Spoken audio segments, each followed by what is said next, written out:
Love that song, White Stripes, Dead Leaves and Dirty Ground. You like the White Stripes, Sherrod? Love them. Do you really? Of course. Nice. Very Mr. nice. VH1. They ruled VH1 for a couple of years. They did rule VH1. I like the White Stripes. Good morning, Jim Norton. Hi, buddy. God, I wanted to stay to the end of this game. Oh, that was a good game. Royals 5, Mets 4, if you're just waking up. I made it to 11:30, and then it turns out I needed to stay up for another 2 hours. That's crazy. Game ended at 1:30, I believe. Yeah. So how long 1:30 was in the game? morning. 7-hour game? They went 14 innings. Yeah. I made it to 12 innings. It was 5 hours. You made it to 12. 12 Thanks, innings. Travis. You made it to 12 innings. Yeah, and I was like, it was like 12:30, 12:40, and I'm like, I should go to bed. Wow. I passed out at 11:30. But you were trying to make it to the end, huh? Oh, yeah. Yeah, I wanted to see it. And what happened? You just got just exhausted. I just knew that it was one of these things, hey, this could go 16 innings. I mean, they're going to play it until it's done. So. Right. I love that they're using replay now, though. I love it. Like that, what did he steal second, but he was out, but they called him safe, and the replay, they overturned it. That's perfect. Well, if you got the technology, you might as Yeah. well. It's not like he fucking use bobbled it. the ball, though. He like that ball was bobbling around in his glove. When Escobar tagged him? Yes. Oh, I thought he tagged him clean. But I was The ball, because he scooped it like this off his back at the end of the play. I didn't notice that. What I inning? peeped it. What inning did you make it to? I got to 11:30, so it was right to like the 11th or something. Like 10th. Fuck! I'm like, I gotta get up. How many pitches did he use? Is the whole bullpen fucking burnt now? Bartolo Colon's hair is awful. His fucking hair, he looks like a Roman nickel. Bartolo Colon has the fucking worst hairdo in baseball. There's a lot of bad hairdos in this World Series. Bartolo Colon's hair But he takes the upset me. cake. It upset me. It upsets you. I looked at it as this fucking, it's way high. They did a feature on the Mets' wives in the Post Daily News over the weekend. Yes. They're all married to hot girls. Oh, I believe it. And Colon is a hot wife. And I'm like, oh, this fucking dumpy And she one inning pitcher. You think you would have a hot wife if you were in the major leagues, Jim Norton? I think so. Yeah, I think that just comes with being a fucking, a very wealthy athlete. He looks so out of shape. He looks like a dinosaur with a baseball glove on. He used to pitch for the Indians, I think. He did. He started with the Indians. Yes. Yep. He does have kind of a Neanderthal type of look to him, no? Was his face always this fat? No. Wow. When they got fatter. He's But got he's that like Jerry Lewis steroid face. Oh, my God. He actually was busted for steroids. Was he really? Yeah, different kind of steroids, but yeah. Bartolo. How old is he? He's like 42 or something now? He's an older guy, yes. Still effective, though. He's very accurate. Can't believe it. So, well, Mets are down one game. And they were up, too, in the ninth. I Got blew a save. He was due. I can't stay up for these games, even if it was just a 9-inning game. You know what really blew it? We lost off a fluke. The fluke was that inside the park home run on the first pitch. To start the fucking game, right. Nobody saw that shit coming. No. Yeah. Was that the first time ever that's happened? Since in the World Series? 1903. Yeah, it was in like the 20s, I think. Oh, yeah, I remember that game. 1903 or 1913. Yeah, something like that. Inside the park. To start and then the there game. was First pitch. the technical delay, the World Series technical. Oh, delay. yeah. What was that about? 2 different times they just had a screen up saying that there are technical difficulties. Please stand by. Yeah, what year is that? It was the Fox truck. But that used to happen in the 80s. Right. When you watch the Mets or something. Yeah. Or they're dumb rain delays where they throw some stupid sitcom on for a while. Yes. Give me a break is on. Yeah. Like, what happened to my Mets game? Yeah. People on Twitter went insane. Obviously. Of course they did. Yeah. The Please fix was stand in. That's what I by. thought. I thought the fix was in. Someone should have thrown a little periscope up or something. They put the international feed up. Yes. So you got to watch it, and then they switched it back. And the guys in the studio were like, "Oh, I guess we're going live now." It was so awkward. It was so awkward. This is how long the game is. I started watching the game. Then I watched the whole Evander Holyfield 30 for 30 to prepare for an interview. And then I went back to the game. And then at 11:30, I'm like, I got to go to bed. Yeah. And You then watched it it was at still night. another 2 hours after that. 2 more hours after that. Yes. So when's game 2? Tonight. Tonight. Wow. They're right back at it. They're going to be pitching underhand. Yeah. They had 13 pitchers yesterday. 13 was the final. Wow. How many you have on your roster? Who's left? I don't know. But both teams are fucked. So Yeah. I don't know really many of these players. I'll be honest with you. and the Mets closers. Mets closers still strong. Of course, now I'm starting to watch baseball again because the Mets are in the World Series. But I don't know shit about this team. I mean, this is a good team. Brewer was Granderson, he was on the Yankees. Yeah, I know that. Brewer was breaking it down for me at breakfast, trying to catch me up on what I missed this season. And he's doing like something every day, like before the game. Sure, a rally. We got his video up right now. Let's see what he did after this game. They've been doing 1 million views, but not this one because they lost. This one is already up to 100,000 though. Yeah, he's doing great. And he made it at 1:30 in the morning. I think cool. He usually makes them at the end of the game, so that's not a bad start to a video. And I think now he's doing something for Rolling Stone too, like videos for Rolling Stone for the Mets for the World Series. Yeah, good for Jim. Yeah, good for Jim. Let's play this and see how it went with Brewer. Yeah, I feel the same way. I don't think we're pulling this one off. This is going to end right now. Game over. Why he's not watching it with his buddies? It's over. He can't. Oh, he tagged. Everyone went to sleep. No way. Wait. Oh, they scored. Okay. Son of Royals, you deserve that victory. Every ounce of it. Dogfight. This was a dogfight, and you bit a lot harder. I mean, La Familia, which is Spanish for I can't believe I blew it. This blew my mind. You get your fans. You stood the whole game. Those fans stood the whole game. This was one of the most exciting games I've ever seen in my life. Bartolo pitched his butt off, but these Royals, you deserve it. And someone's got to stop the moose crossing. That guy's a beast. All right. Most important, though, out of all this, You can't yell in his house. No, his kids are the starting sleeping. pitcher tonight, Vasquez, his father passed away. And the fact that he even know it while he's pitching, I think we need to take all energy, both sides, all baseball, and let that guy know we're thinking of him and we send him love. No, I don't think so. Because that guy got on the mound tonight while his father passed. And that's above any game and above any situation. So, my heart goes out to you and your family. It was a great victory. My hat's off to them. Brewer, all quiet in his house. In his own house. He's clearly in his man cave, and he still can't yell down there. Whose father died? Who was throwing a baseball while the man who gave them life passed away? You don't feel? No, you I don't don't. feel for the pitcher? The starting pitcher. He found out on the way to the game. No, Yeah. What? he didn't find out until after he was done. I heard really? he found out before the game. That's what they reported, but He killed him, It yeah, wasn't true. What did he die of? Was it unexpected? Heart disease. But was he like sick when he was heading to the game or no? He was in the Dominican. No. His father. But meaning, was his dad like all of a sudden a heart attack, or did he know he was really fucked up? I'm not sure. Oh, okay. All I know is that the original reports were that he found out on the way to the game, but then that They were turned wrong. out Okay. to not be true. Yeah, he didn't find out until. Because I wonder what the right thing to do is. Well, his family told, like his manager knew, and his family told the manager not to tell him. Like they don't want him to know until after the game. Right. So he found out when he came out, and then he left in like the 8th inning, I think. to be with his family. Yeah. Wow. So it turned out they told him as soon as he was done with his day. It's like, you thought that was bad.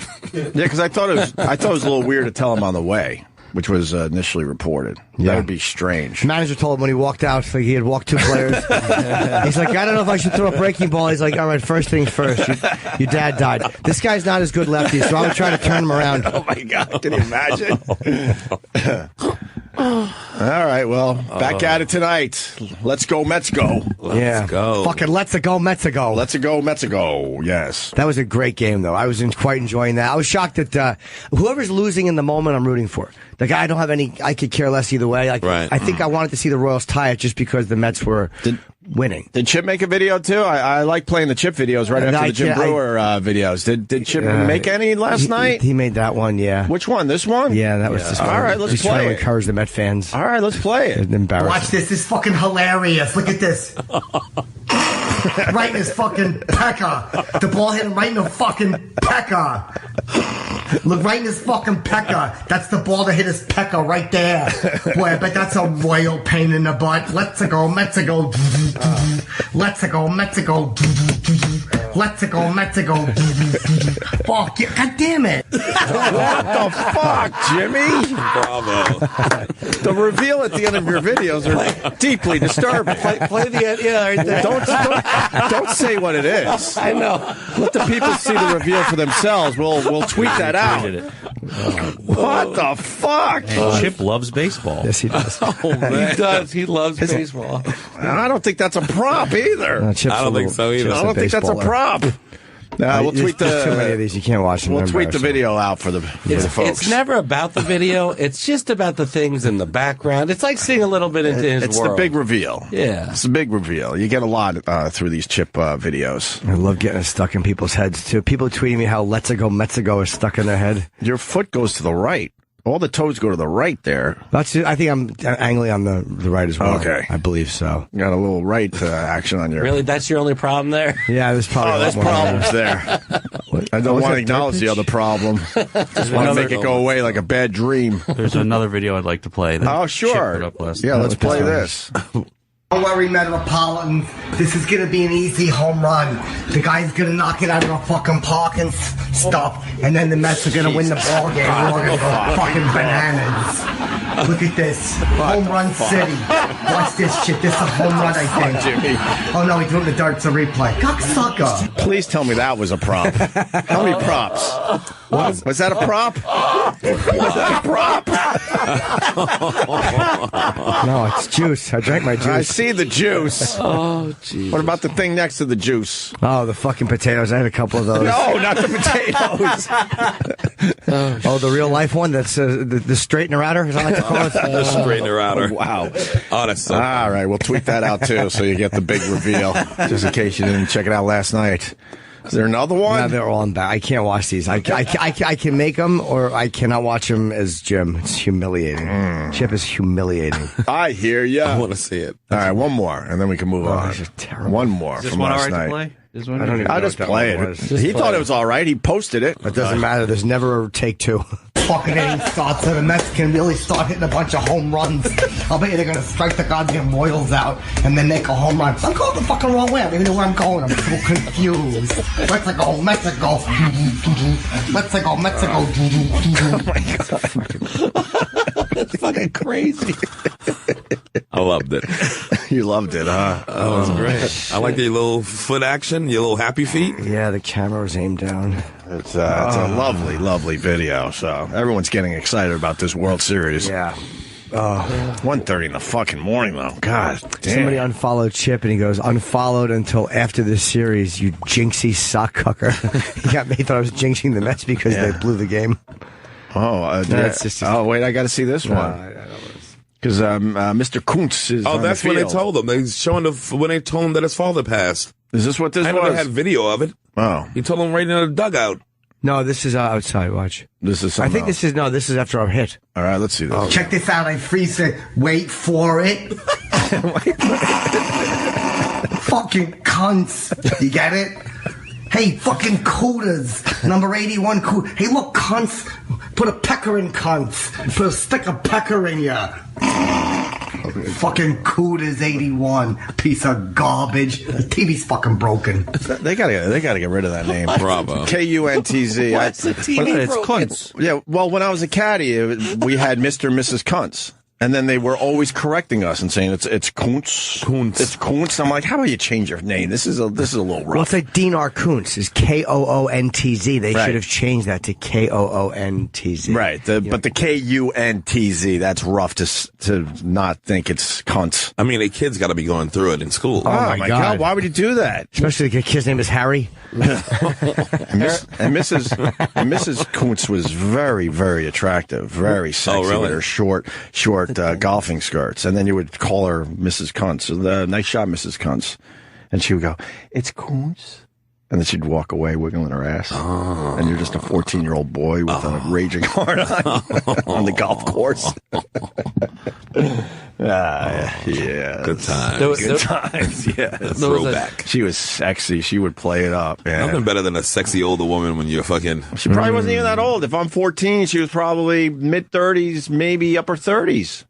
Yeah. That's old. That's I'm older 47. for I'm telling you, that's old. That's old for a woman. For 47, I mean, for 14, a 35-year-old woman. Oh, Oh, wow, my that God. is like, forget it. But you're finished. As far as being a lady's concerned, in the old Jim Norton's opinion, once the big 3-1 hits, get out. You're out. You're out of here. You want him out of there. There was a dentist in Midtown I used to have to go to, and his name was Tushman, but of course he was Tushman? Yeah, but he would change it to Tushman, and then I had a continued problem, and he sent me to his colleague Dr. Kuntzman.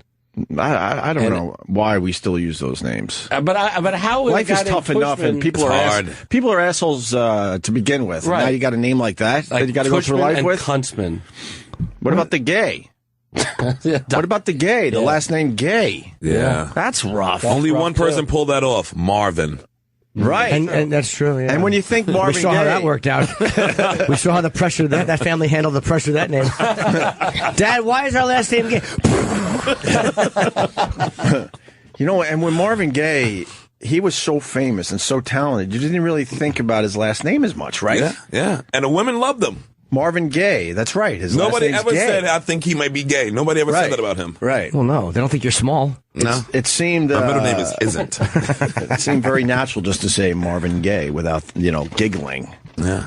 Without giggling like an idiot.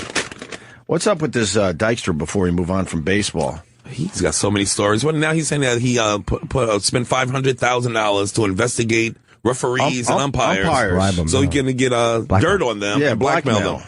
And then I found out he led the league in walks. Right. So is it something to the story? Yeah, that's what he said. He said, "You think that was a coincidence?"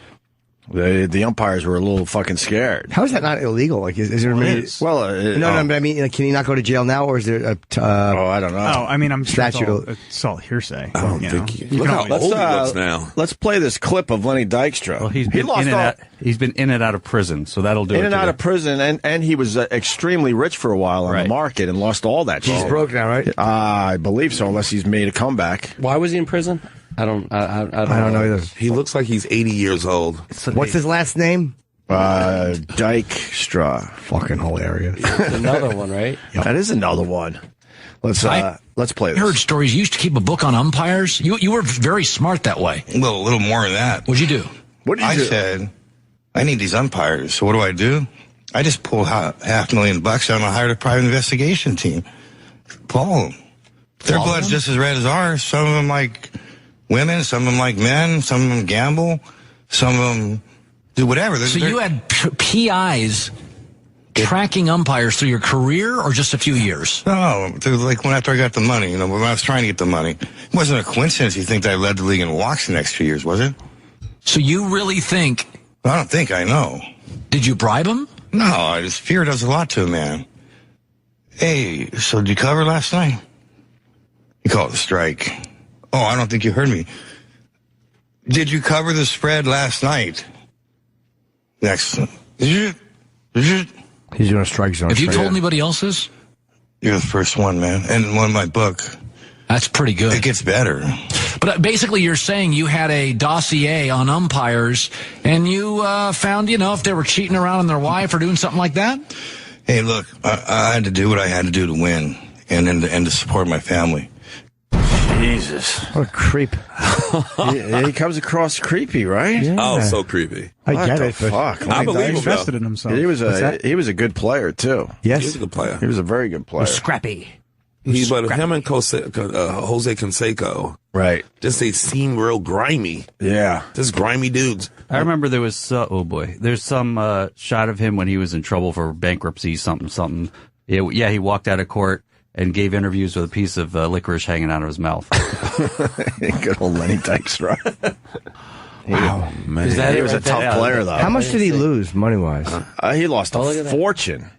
He was very rich from the market. I think he had originally purchased Wayne Gretzky's house, a $17 million house, and then defaulted on paying the mortgage. Yeah, I remember he made way more money outside baseball than you know. Did he blow it or did the market crash kill him in 2008? I think there was some credit card fraud. Yeah, there were some illegal rent, dealings in there. Wow. Bounce checks. Oh boy. Yes. Blah, blah, blah. His son plays, doesn't he? I don't know. I thought his son played ball. I'm not sure. I don't know. That doesn't make it easier. Right. With the umpires knowing that shit. Yeah, exactly. That kid's gonna have a huge strike zone. Fucking chin to tootsies. The side of a barn.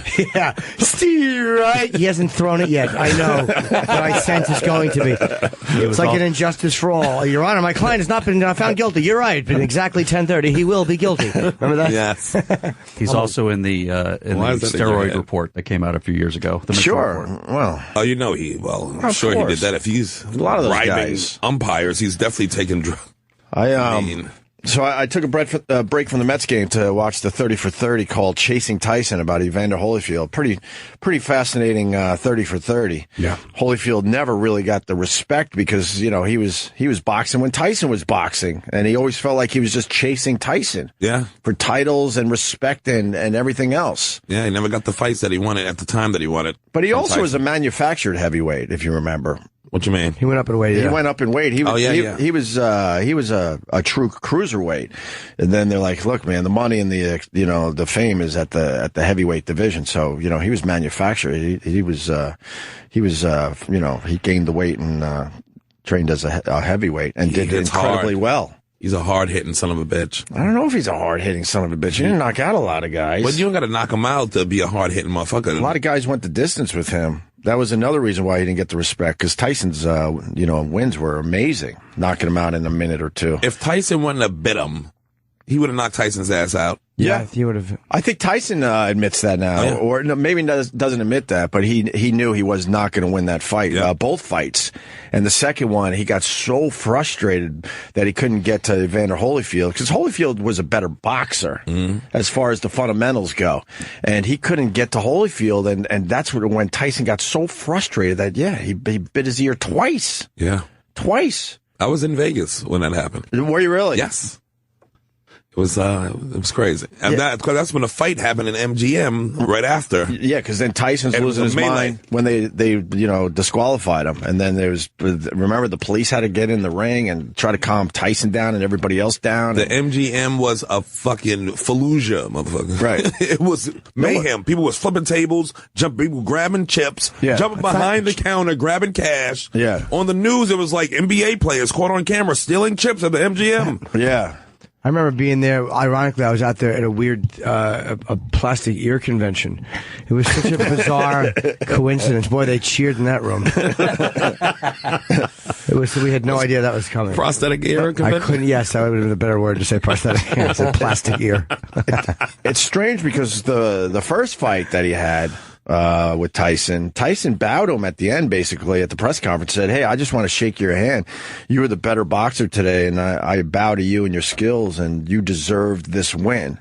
He was quite the gentleman. And then with the second fight ending how it did, he just couldn't take how he was so frustrated by Holyfield. But it wasn't fair to either fighter that they finally fought in I think 96, I want to say.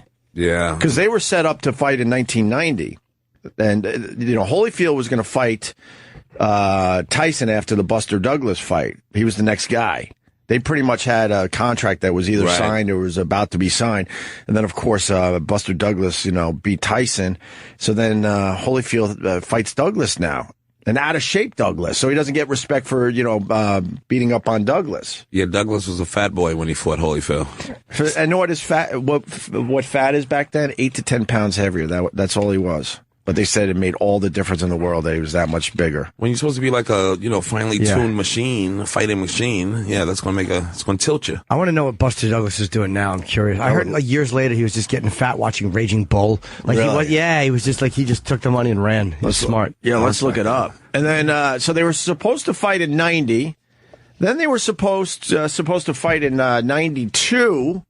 And then Tyson had all those legal problems and went to jail. The Cosby stuff? The Cosby stuff. His Cosby years? I don't believe. I believe Tyson on that whole thing. Oh, on the rape thing? Yeah, if you read his book, wow, there's a lot of evidence in there that he got fucking railroaded.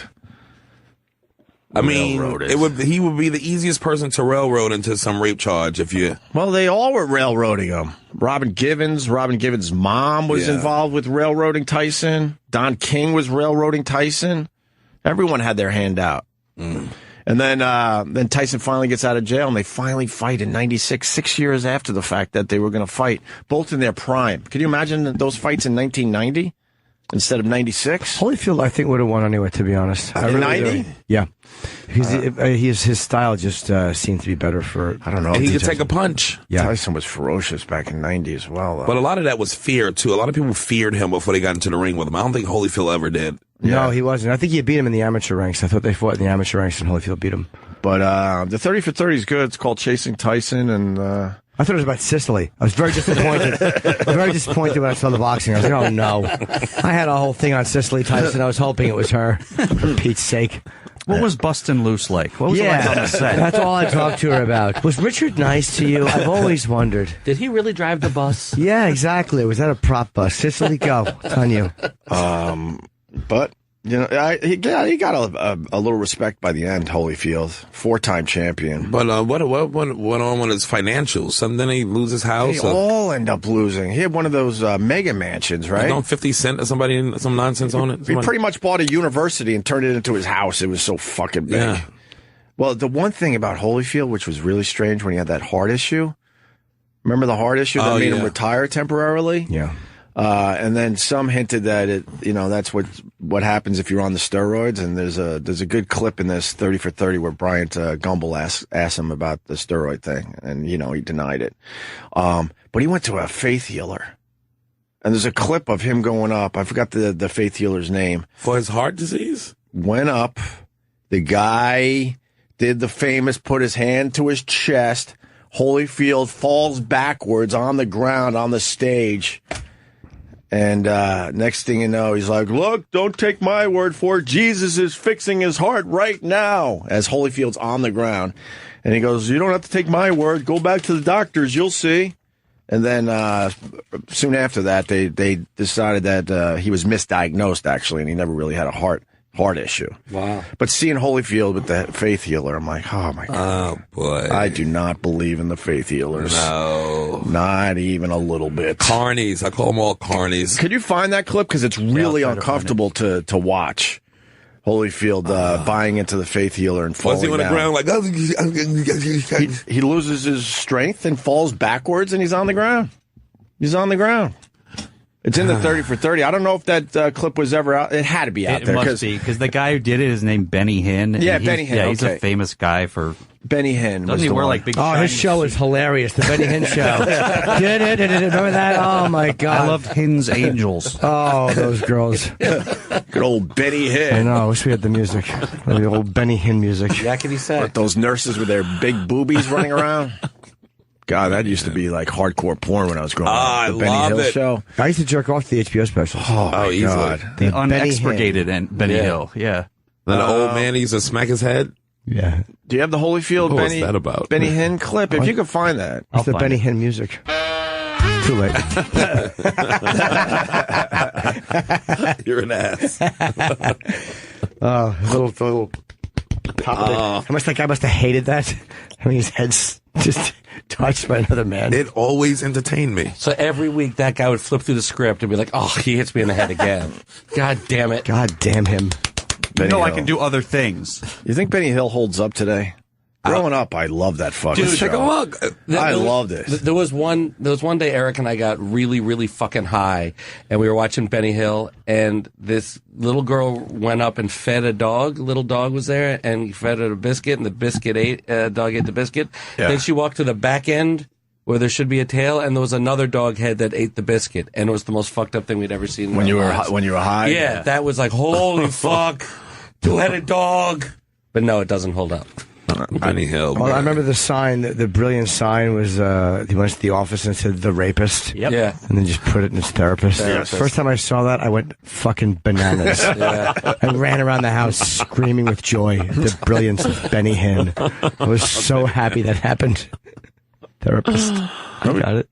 He would do those weird poems. Yeah. Benny Hill. Yeah.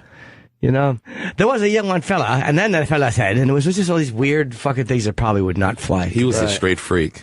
Well, I don't know if he was a straight freak. No, not straight. But. What, Benny? Benny Hill, yeah. Wasn't, No. I heard he's gay. Yep. Really? Mm-hmm. I'm sure you messed So it up. he must have been a great actor, because, man, his eyes would pop out of his head when he saw the big boobs. Yeah. Actually, one of those girls, the Hills Angels, was the maid in Frasier, right?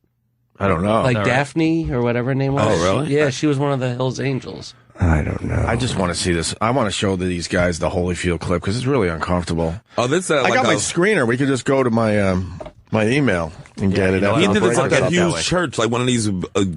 Yes. Oh, this is a whole production. We should probably ask him about it, but he's going to be. That's one of my questions. Is it really? Of course. Commander Evander, when you were touched, go ahead, walk us through it now. He'll probably be. He's a man of the Lord, so. Yeah. But I mean, come on, the faith healing, that's a little strange, right? A lot of people buy into it, though. I think it's silly. They cured him. I will not say that to him. I do think the Amazing Randy has proven that it's all bullshit, though. I mean, watch the Amazing Randy documentary. He does a whole thing on the faith healers. He doesn't care for them. With the they use the radio waves and all that crap. That was a very good documentary on Randy. Who was the guy he busted? Popple, something like that. He went on Carson. And basically told the world that this guy's full of shit, and he played the video or the audio right. where he's in the audience and hears his wife giving him signals about the people that he's about to bring up on stage. Uri Geller? No, he did Uri Geller as well, but Pop. That's great. Papa something. And the guy's still around doing it, too. Yeah, people deserve to lose their money. Like, you're that stupid. You deserve to have no money. You could grab that clip on Carson. That one is definitely out there. I forgot it. Peter Popoff. Popoff, thank you. Peter Popoff. Peter Popoff. That's a good name, though. Yeah. But can you imagine, back in the day when Carson had a massive audience, you're going on there and busting the guy? Yeah. That guy sitting somewhere going, oh, fuck. But in the end, it didn't hurt his career too much. Right. I think he started selling water and stuff, some of the holy water. Did he really? I believe so. Popoff? I believe so. Well, he filed bankruptcy the year after Amazing Randy exposed him. Yeah, definitely hurt him. Yeah. No, but he continued his career, is my point. Yeah. If I was Peter Popoff, whenever I was going to come in a girl's mouth, I would just yell my name. That's how I warn her. Tell me when you're going to come. Peter Popoff! And she moves her head, gets it up her nose and in her eye. I didn't know what you were doing. Peter hungry. Yeah, then Peter hungry. Obviously, it hurt his career, but my point is that it didn't destroy his career. You would think that would be it for your I would career. Think so. But he was still able to find people to believe in his, in my humble opinion, his bullshit. He continues to offer his Russian miracle spring water on late night infomercials in the U.S. and Canada. I told you with the water. Yeah. People deserve to lose their money. It's great. Oh, man. Trap dog? I agree. Oh, I think I'm coming. I was going to whisper something into Opie's ear. That was, Why should he Bowe? be so lucky? Was that the Riddick Bowe fight? What are you whispering? To hear a little whisper. The Bourdain just checked in. Early. Yes. Early for the Bourdain. I like that. Nice. Oh! That was Kevin Neely, yeah. Look at these motherfuckers punch each other. We can have Anthony come in early. I like Yes, we can. So, Anthony, tell me, what is your favorite food? Go ahead. Do you enjoy once in a while just eating something that you probably should? What's your guilty pleasure? Tell us. I'm going to ask him that again. By the way, it's before this, Eric Stengel, because this is the Tyson fight. Hold on. See, we're trying to find the faith healer thing really fast, but it's wow. That's not. That's them. Tyson going to jail. Okay. And there's Holyfield running. Oh man, I want to show these guys this. He'll be in here. We could do it during the break. Yeah, so we're showing when he's here. Say, what was that about? Comment. I'll say it to him aggressively. I'll hit his arm. Comment. What is that? You, talk to us. He's in the best shape probably of any human ever. I'm telling you. It was before that, because that was the Brian Gumble asking about the steroids. That motherfucker's body looks like is made out of stone. Yes. Yeah. He was probably in the best shape of any fighter, right? Ever in history. I think in history. Very tough man. Riddick Bowe gave him a nice fight. Now, you think that's because he worked his way up to be a heavyweight, that his body was in... I don't know. Yeah, those guys usually walk around at that weight anyway. So that probably was not that big a jump for him. I mean, because you probably walked around heavy and then cut weight to fight. So you just got to kind of cut less weight. Yeah. By the way, this is spoken by somebody who has tendonitis and is just now lifting 3-pound weights. The nerve of me to come off like a real boxing fucking aficionado. Here's how they cut weight. I wouldn't know any of that stuff. I have no idea what that means. But that sounded like you knew. Yes, it did. You're good, Jimmy. Ask Anthony Bourdain about food. Riddick Bowe should have had a better fucking career than he did. Yeah. He did all right, obviously. He did all right, yeah, definitely. But he beat He wants to come on the show, by the way. Huh? Riddick wants to I come would on the love show. to have Riddick He lives Bowe in Maryland now, right? He's a security guard at a high school or something like that. Is he really? Is that what he does? Oh. In Maryland. I know he did do that. I don't know if he's still doing it, but that he was doing that. And he got some good paydays. So he's another But he guy was rich, though. He's a rich dude. He just worked at a high school, and I guess that he went to in Maryland in PG County. So he was able to keep some of his money? Yeah. All right. Yeah, because Riddick Bowe beat Holyfield, and then Holyfield beat him in the rematch. Yeah. I asked Tyson if there was, or someone asked Tyson if there was anybody he wouldn't have fought because they were close. And he said, I think Riddick Bowe, because he liked him and he grew up in the same neighborhood as him. Right. He was a very good fighter. Mm-hmm. Yeah. Where's Bourdain? There it is. Found it. You just had it. Yeah, I know. I found it. Which would be perfect as we get Anthony Bourdain. I don't know. I'm on the ground. The Lord is telling me right now, He is repairing Holyfield's heart completely. And there's another. He said, don't take my word. Go back, tell the people, check your heart. Bet you got checked before that. Yeah. How do you feel? What have you been told by doctors? I feel good. What are your plans? Plan to go home and get some more rest. Champ, what did the doctors tell you? Well, it's that I'm doing better. Any plans to return to the rings? Yeah, anyway, they basically said he was misdiagnosed. So, but what do you think of that? Him falling back like that? It worked. He's just lucky he wasn't hurt. Then he broke his back and couldn't fight anymore. I mean, people were, I don't want to get on people's religion, but come on, man. Falling all out and the dude. What is that? It's an emotional rush. There's something to it. People do. But what happens to you when that happens? I don't know. I would love to have it. I would love to have that feeling. Anthony Bourdain, yes. What's up, buddy? How are you, sir? So you've kept the weight off. How's it going? You still look very slim. Yeah, he's kept the weight off. What's going on, man? It's early. Yeah, it's early. It's early. Are you still training? Yeah, I'm headed off after this. Oh, you are? Okay. I binge watched Parts Unknown because I was way behind, and I got notes. Okay. I love that you've incorporated more of the fighting into the show. Wherever you go, you're finding the locals and you're allowing them to train you and beat you up a little bit. A little bit, yeah. And you also are learning from them as well. But I love that you've added that more into the show. I don't think I can get away with it for that long. I mean, I built one show around training in San Francisco at this one academy, and there was a little bit. I mean, I'm interested in martial arts, but it's not. I mean, this is not going to be a continuing theme. But it's nice. It's a nice little twist on the show. I am getting my ass kicked in gyms around the world, though. I mean, wherever I go to whatever broke-ass version of an academy. I mean, whether it's Budapest, Kuching, Kuala Lumpur, it's the level of aggression changes a lot. Sure. Some gym, I mean, people are nice in jiu-jitsu everywhere, but what's considered an okay move differs greatly in Budapest and New York. Grabbing somebody with the chin at the top of the head and spinning to the moon is acceptable in some places and not so much in others. And know what I'm learning? You're in very good shape, and you said on the show that just the warm-ups you can't get through because these guys are just ridiculous with the warm-ups. It took me a long time to get to the point that I could just keep up with the class. Right. I was the Okinawa episode where those guys are doing the warm-ups where they're hitting their own knuckles and knees and feet with bats with 2x4s. And it's horrendous. They're doing what? What? They outstretch their feet. They bare feet, toes out, and just bang, bang, bang, bang, bang with a 2x4 repeatedly. It was hard to walk around. Girls exist, right? They know as women are walking around, they can do other things. It was painful to watch. It was hard to watch. These guys weren't taking it lightly either. And what is it? They're trying to build up micro fractures. Yes. Which then heal and ostensibly create a more more solid and dangerous bone structure and muscle structure. Is it callus? It's like almost like those guys that do bone callus. Thai fighting do a lot of those shin kicks, and I think that's they have that. Yeah, when my wife is doing, she used to do a lot of kickboxing, less so now. They'd hold her down and take a rolling pin and run it up and down her shin till it turns all black and blue. Oh, gosh. Wow, really? Yeah. Wow. Did you take any shots with the 2x4s? No way, man. I'm not having any.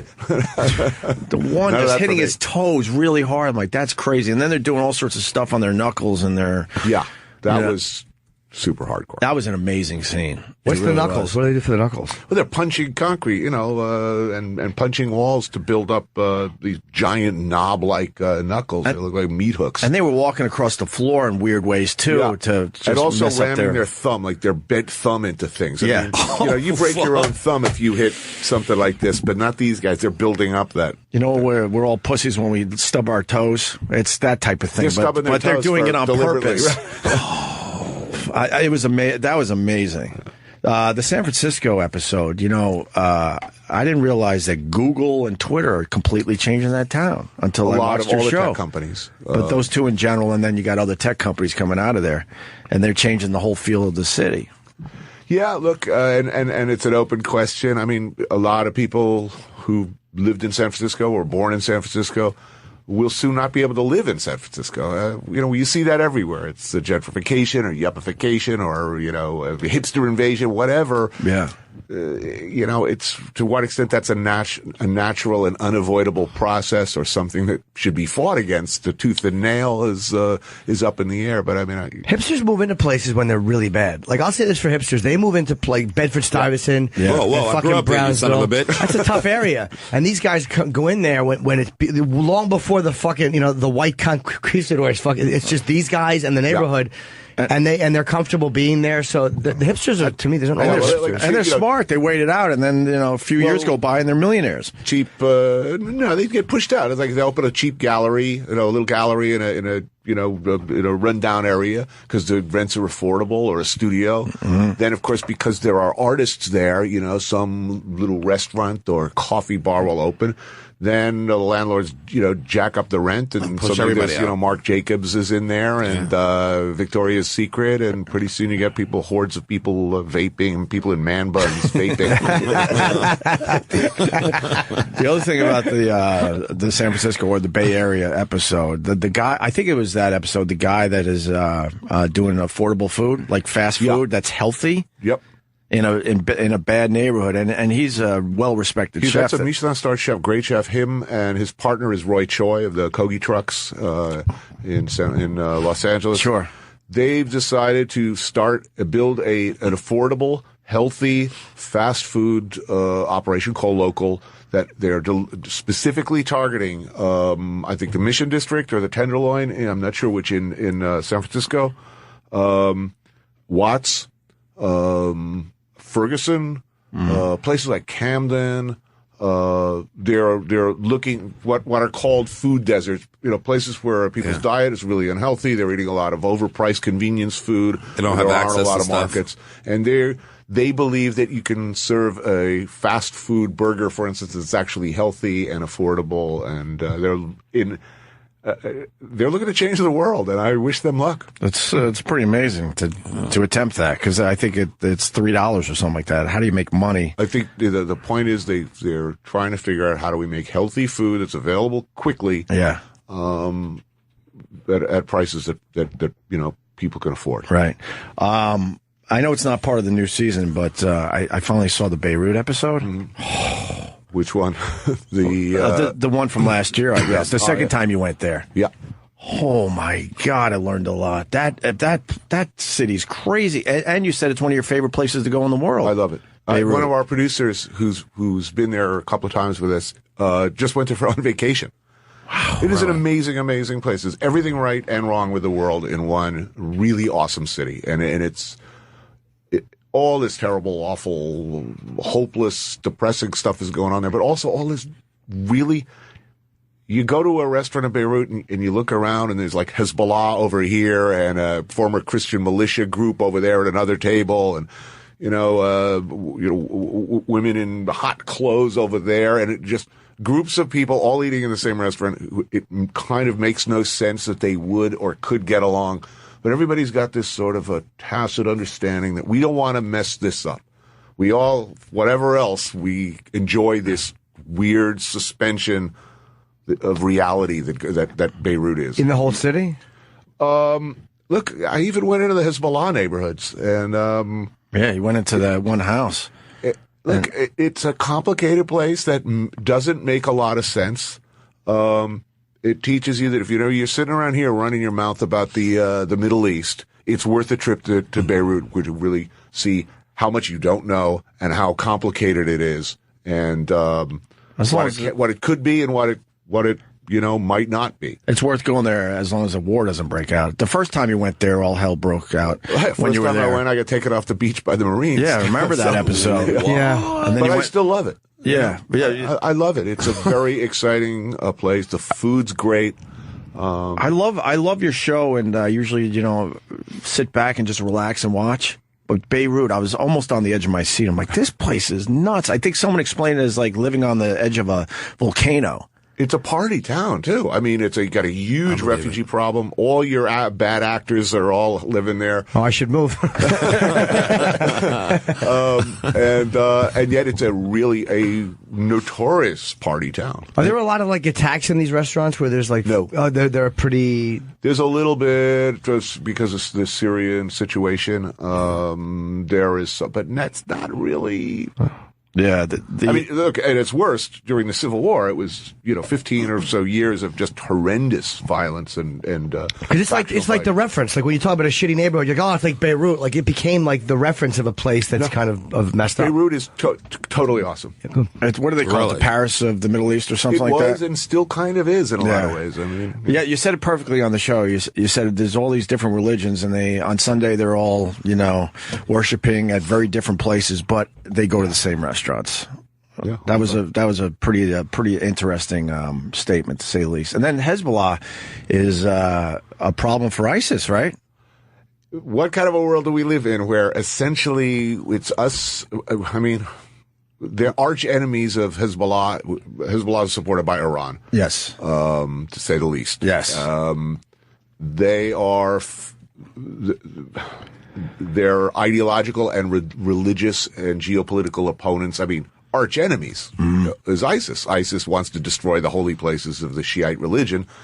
As a result, Shiites would very much like to, get their hooks into ISIS. So, and they're on the ground, and they're on the ground in great numbers, and they're, if nothing else, they are a dangerously competent outfit. Yeah. So, well organized, well funded. They're a real problem for ISIS. They're a big problem for everybody. Of course. It's coincidentally, I don't know whether the enemy of our enemy is our friend in this case, but we certainly have that in common. Yes. So, are you fighting? Me? Besides training, or are you just training? You don't actually want to fight. I might compete next year. I might, now that in my category there is an old dude division, so I want to break some old dude's hip. I think that would be really great. You spar all the time. Every day. I'm fascinated with that, because I've always wanted to do it. But I can't do it. I'm 47 now. I can't. But I started at 58, and I go into rooms. I trained in Maui. I walk in, and it's nothing but these South Pacific guys, these huge upper bodies, and covered with tattoos, smiling at me. It's like waiting to get at me.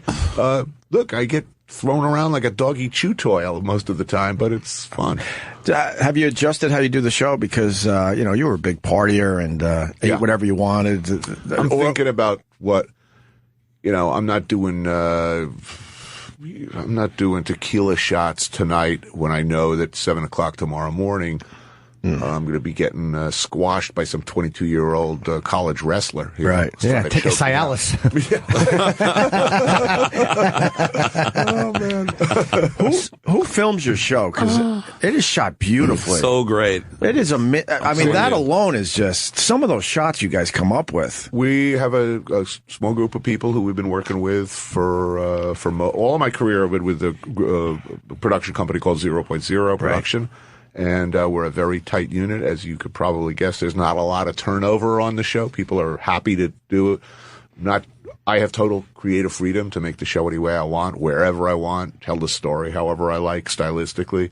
And the camera guys are free to, have a few beers and say, I have this really awesome idea. I'd like to tell the whole story backwards.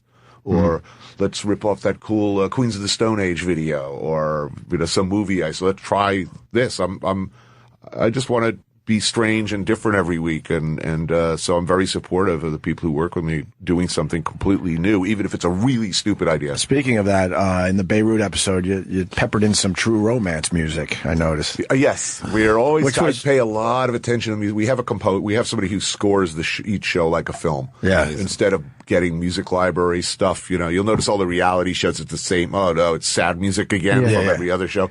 We actually have a score put together either from local musicians or the San Francisco show. We reached out to Harley Flanagan, formerly of the Cro-Mags, to do a thrash metal. Which was perfect for that episode. We pay a lot of attention to what's it sound like, what does it look like, what's the editing style. Well, the madness of Beirut, and then I call it the True Romance music. It's the steel drums and all. I don't know who the band actually is that did that. But believe me, when we were doing it, I said we need that, something like True Romance. It was perfect how you threw that in there. So, do you shoot week to week, or do you shoot a shitload and then cut them all together and do voiceover? I'll be shooting one show in Greece and screening 3 other episodes at the same time. While I'm shooting one, I'll be looking at 3 others and doing the writing and notes for editing. And you do all that? Okay, I didn't realize you do all the writing. How often do you wake up and not know where the fuck you are? It's funny. I try to pick out hotels that immediately I know where I am when I wake up. Maybe places I've been before. In America, it honestly is that happens the most. If look, Dallas and Houston, I'm all for them, but they kind of look the same. When you wake up in the morning and you look out the window, there's this moment, I don't know where I am. I know I'm in America somewhere, but it's the same, Chili's and Victoria's Secret and, sort of the same businesses, and the skyline is, to me, at least, as a New Yorker, not that different. But yeah, there are sometimes I wake up and I don't know what language I should be and that kind of speaking listening for. And that leads to Cuba. You know how every city is the same, and that's what you're worried about, and most people are worried about. That Cuba's just going to turn into this. There's your Starbucks, and there's your W Hotel, and Victoria's Secrets. But, I say that because I'm a privileged Western guy who I don't want to see unspoiled, beautiful. I mean, Havana's incredibly beautiful, but it's also completely broke, poor, and falling apart. And right? They'd be all too happy to have a W Hotel and a Starbucks, and I think their reaction would be, fuck you, man. You have a flat screen TV. I don't want one. Unspoiled. I mean, those vintage cars. They're not too sentimental about them. They're like a new car. We think they're amazing, but to them, they're like, screw this. We've had this car for 30 years. Yeah. We look at that stuff new. Like, let me go down there and look at this place. Because we like to get away from the great shit we have. Yeah. Right. Like, if that's all you had was a 1958 Buick, you'd be over it very quickly. All the shit over the years that the communists have done and said, and all the shit over the years that the Cuban expats have said, it really, at this point, it sort of doesn't, none of that matters. Things are happening. Naturally, meaning it's all going to change. It's all changing, and the toothpaste is out of the tube. And within 5 years, it's going to be a completely different place. Much sooner than that. Much sooner. And they're not going to be able to hold those big companies back. There's no way, unfortunately. I don't know how it's going to go, but I think that it's just going to be a huge rush to go and to see and to get back to whatever extent. I don't know I don't know what it's going to be like. They don't have enough hotel rooms, I can tell you that. You think the money will trickle down to the people? Kind of like Atlantic City. You go down there and you see those amazing hotels and stuff. Not a lot of trickling down. None. I mean, as soon as you go a block or two off the Strip, it is a scary place, Atlantic City. I think they're going to have to, they had their revolution. They lived through Batista. They were clearly, that didn't work. I think hopefully they'll be more, it will be more equitable. Right. Hopefully the companies that go in will be sensitive to that. Right. Cubans are very proud. Yeah. They may not be happy, in my experience, they may not be happy at all with the system they live with. But on the other hand, they're very proud of what they aren't and some things that they do have. Where's the place where the people are the happiest that you have noticed so far? Scandinavia, like Denmark. Scandinavia and Denmark. Look. Who wants to live there? I hate happy countries. It's annoying. Everything works, everything's free, cradle to grave. We're all educated and happy, and it's a misery. I like you like turmoil. I like hot, passionate, sweaty countries with spicy food where people argue about everything. I mean, especially the food. That's always nobody argues about the food in like Denmark. Yeah. Passionate arguments over who makes the best herring. The food's good there. We're getting great. Mm-hmm. But no, I mean in Italy it's constant argument about food, or much of Southeast Asia. Food should be worth arguing about. Sure. That's funny. If you do your whole show yourself, do you ever go I don't do it all myself. But I mean, like, no one's telling you what to do. But do you ever go down there, come back, and then editing think, oh my God, we didn't shoot enough? Like, how do you know when you have enough where you've all right, now it's time to move on? I work with a lot. We block out what we need as far as hours and all that, and we have a plan. And if plan A, we don't necessarily know what order we're going to do things. Right. We kind of hope. And we know that if we just lost the Turkish oil wrestling scene, we need something to fill that. And if you haven't seen Turkish oil wrestling, let me tell you, the Istanbul show coming up, that's some pretty disturbing shit. Really? Is it men or women? It's men in tight leather pants, greasing up with olive oil, and check it out, because the only way they can grab hold of each other is if they slide the hand right down the ass crack or the front. It looks like guys laying around in a big salad giving each other reach arounds. It's unbelievable. Is it a sexual thing? No, absolutely not. I mean, they're wearing leather pants. And they had these bus tours that apparently would go see them, and they forbade them. They were like, no, this is super macho. Why leather pants though? Yeah, they like Rick James. So there's something going on. So That's weird homoerotic stuff. Yes, and oiled down in leather pants, wrestling. Look at that. He's got his hands down his pants. Come on. Please explain this tent in my pants right now, please. That's I think homoerotic. we sent this to Barry White. He's reaching right down the front of his pants. That's homoerotic, dude. And it's fine that it is, but that's what it is. But come on, how did this begin? That they decided they needed leather pants? Because they probably think being gay there is a sin, and they'll throw you off a building for it. So they try to find different ways to be do gay. it. Like, how do we do this where we touch each other, but no one's going to think that we're gay? I used to throw some oil on each other and get those leather trousers. We'll all sit around and watch it. And it's old dudes watching. Come on. Oh, there's some kids there, too. That is really strange. Look at that. This is not. This is strange, Anthony. I'm really.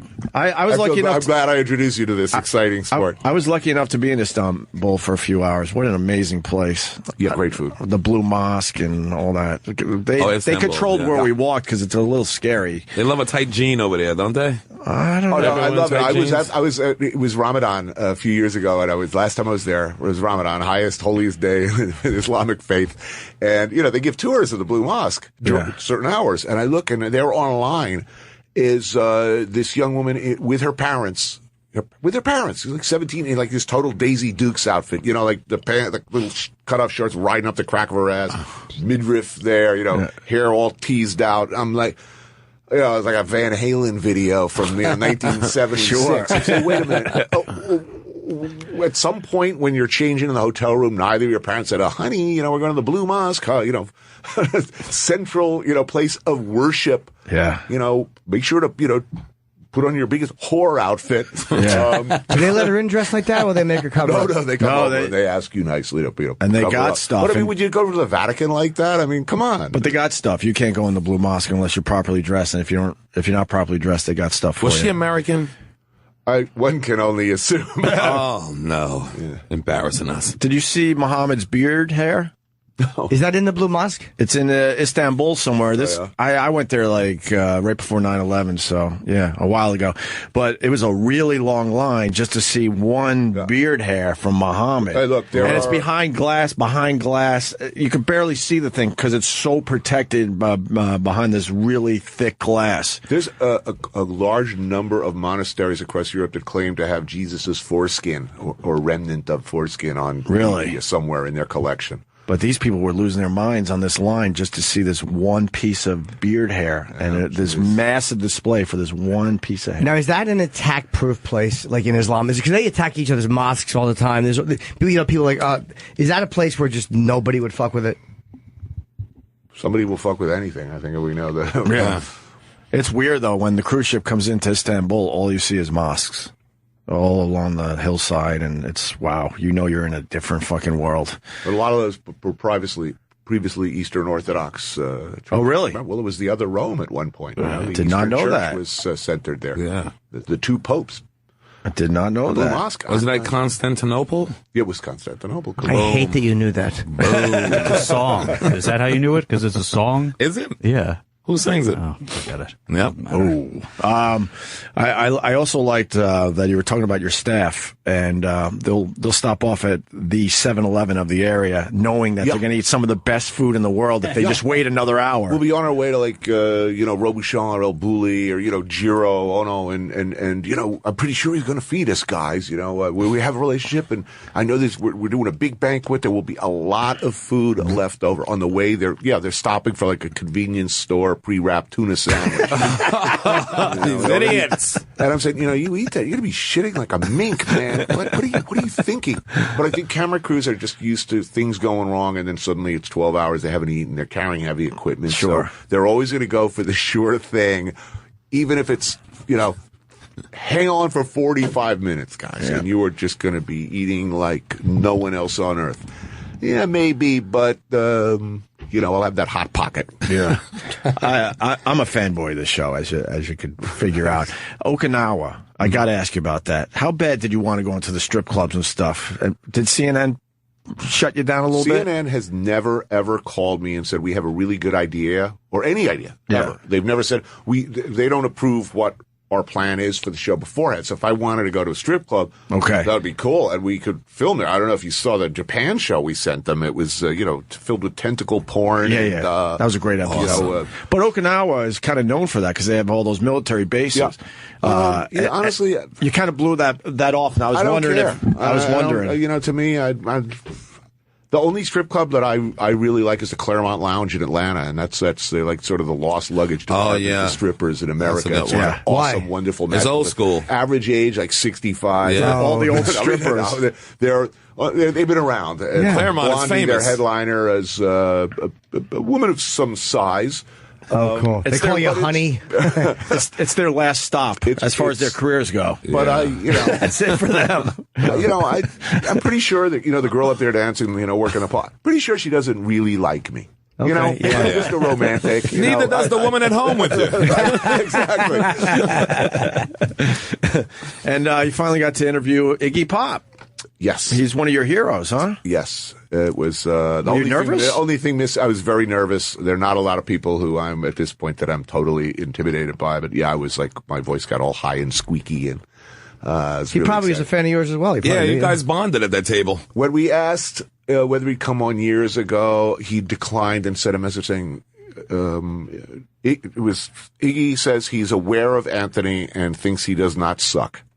So I thought there was hope. I was working on it for a while. So we had him on last season. Miami, right? Miami, and I love that scene because we're sitting there eating healthy. My sort of, in many ways, I was inspired by Iggy to make a lot of the less wise decisions of my life, pharmacologically anyway. The fact that we ended up on a beach, I think all we needed was like our pants up around our chins and some metal detectors in that last scene. We would have looked totally appropriate. This coming block of shows, we have Bill Murray on again. So, oh wow, very cool. Is that the Charleston? Yeah, it is the Charleston one. Okay, I was surprised to know that Iggy Pop hangs out and lives in Miami now. He's lived in Miami a long time. For a while, right? He loves it. Why did you love him so much growing up?